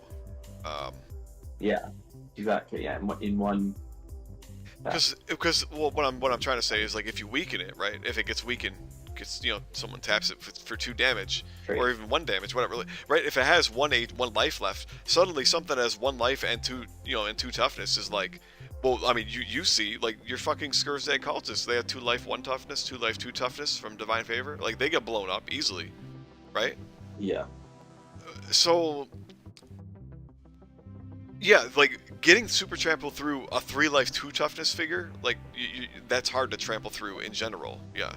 Because, like, burning through 3 life is just, that's a lot. But when it gets down to 2 life is still kind of hard. But when it's at 1 life, that's when it's primed to be like, okay, I can blow the hell out of something right now, right? 1 life 2 toughness is not, that's paper thin for the most part. Yeah. That's a good point. But, I mean, there's more to it.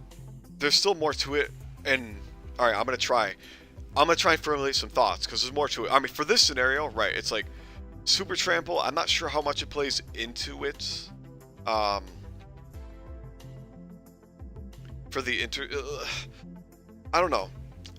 I'm not gonna talk more about this scenario right now, but for super trample in, like, a regular game, it is a confused ability to an extent, in that, like, if I'm playing an all ranged 1 army, I'm not going to try and tap the Hedron with my range 1 figures to, like, try and prime it to, like, and then on the next turn send it towards you to then try and blow you up. Because, I mean, well, number 1 here is, like, I gotta whack it with my range 1 figures first to damage it, and it's like, then I might even super trample myself trying to set the damn thing up. But on top of that, it turns into, okay, if I whack it again after moving, which means I can't push it, like, I can't attack it and then whack it. Attack it and then push it. Let me use our terms here. So, like, I have to give up the push and then sit there and punch it to actually damage it. That now it's sitting next to me with 1 or 2 damage potentially, and the other guy is going to get a turn to potentially blow me up with it, right? Yeah. So that's a problem. But now let's just assume I get 2 damage on it, and for some reason my opponent doesn't bother trying to blow it up or push it. Yeah. So now it's like, okay, the ideal is, yes, it's still next to me, and I can, it has 2 damage, and I can go blow you up with it.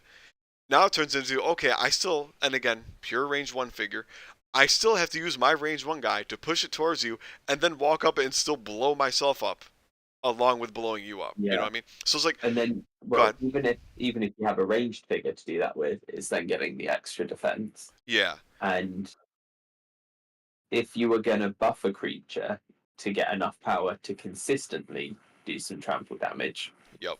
with it, why wouldn't you have just buffed your creature and attacked your opponent? Exactly. Yeah, so it's a confused ability. Yep. And I was going to get to the range thing next, right? Is like, yeah, it becomes harder to do when there's the +1 block. Yeah, it's very odd because, like, while I love the idea of, like, using it as, like, a mobile nuke, part of the problem is we need the Hedrons to be somewhat tanky because of the scenario.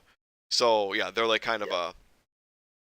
It's kind of conflicting in that, like, we would like them, like, or at least me personally, I don't know about you, but for me, like, for standard play, when it's not the Hedron alignment, is like, I would like these to be used for something other than a movable no-go zone, which is still maybe, if it comes down to it, maybe that's all it boils down to.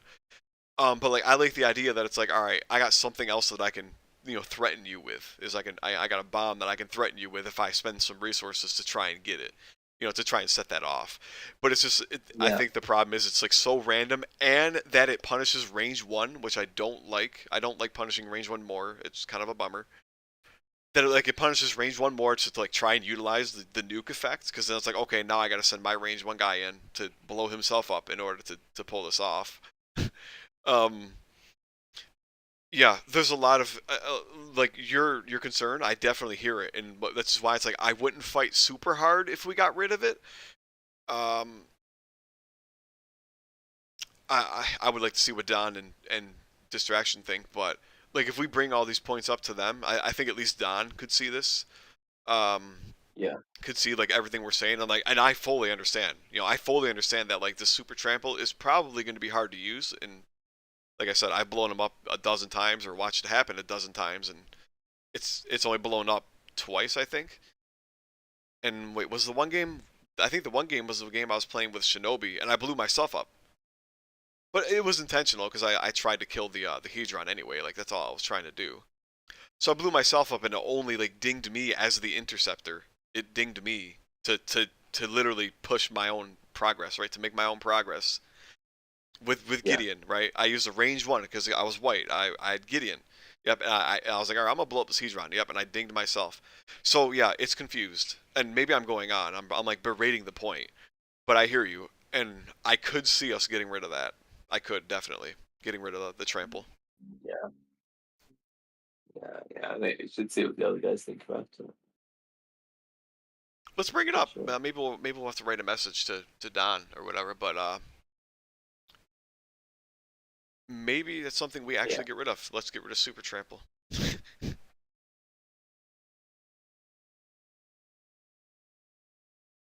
Yeah, let's put a note in. Okay. Yeah, are you making a note about that? Yeah.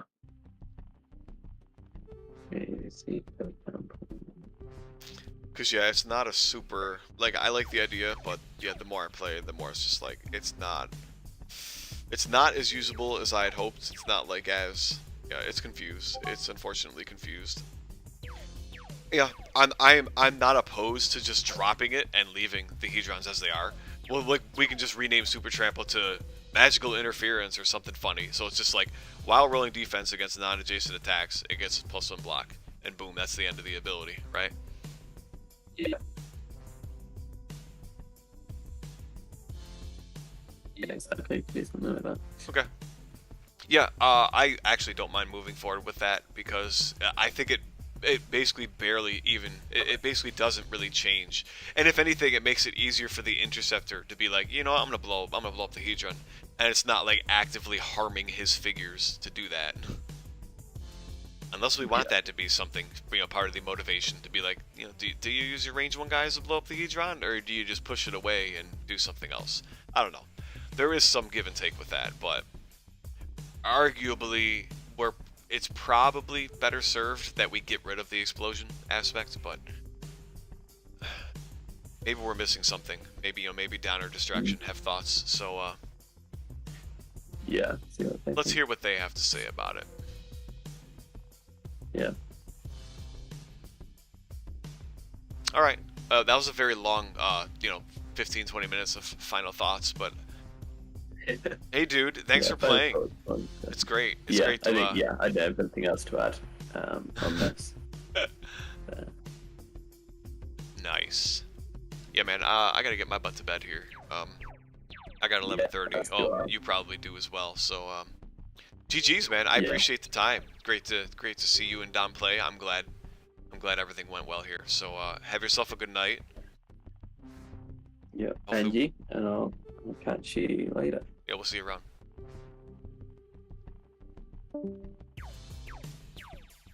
Oh man. Alright, I'm out. That's a night. That's a wrap.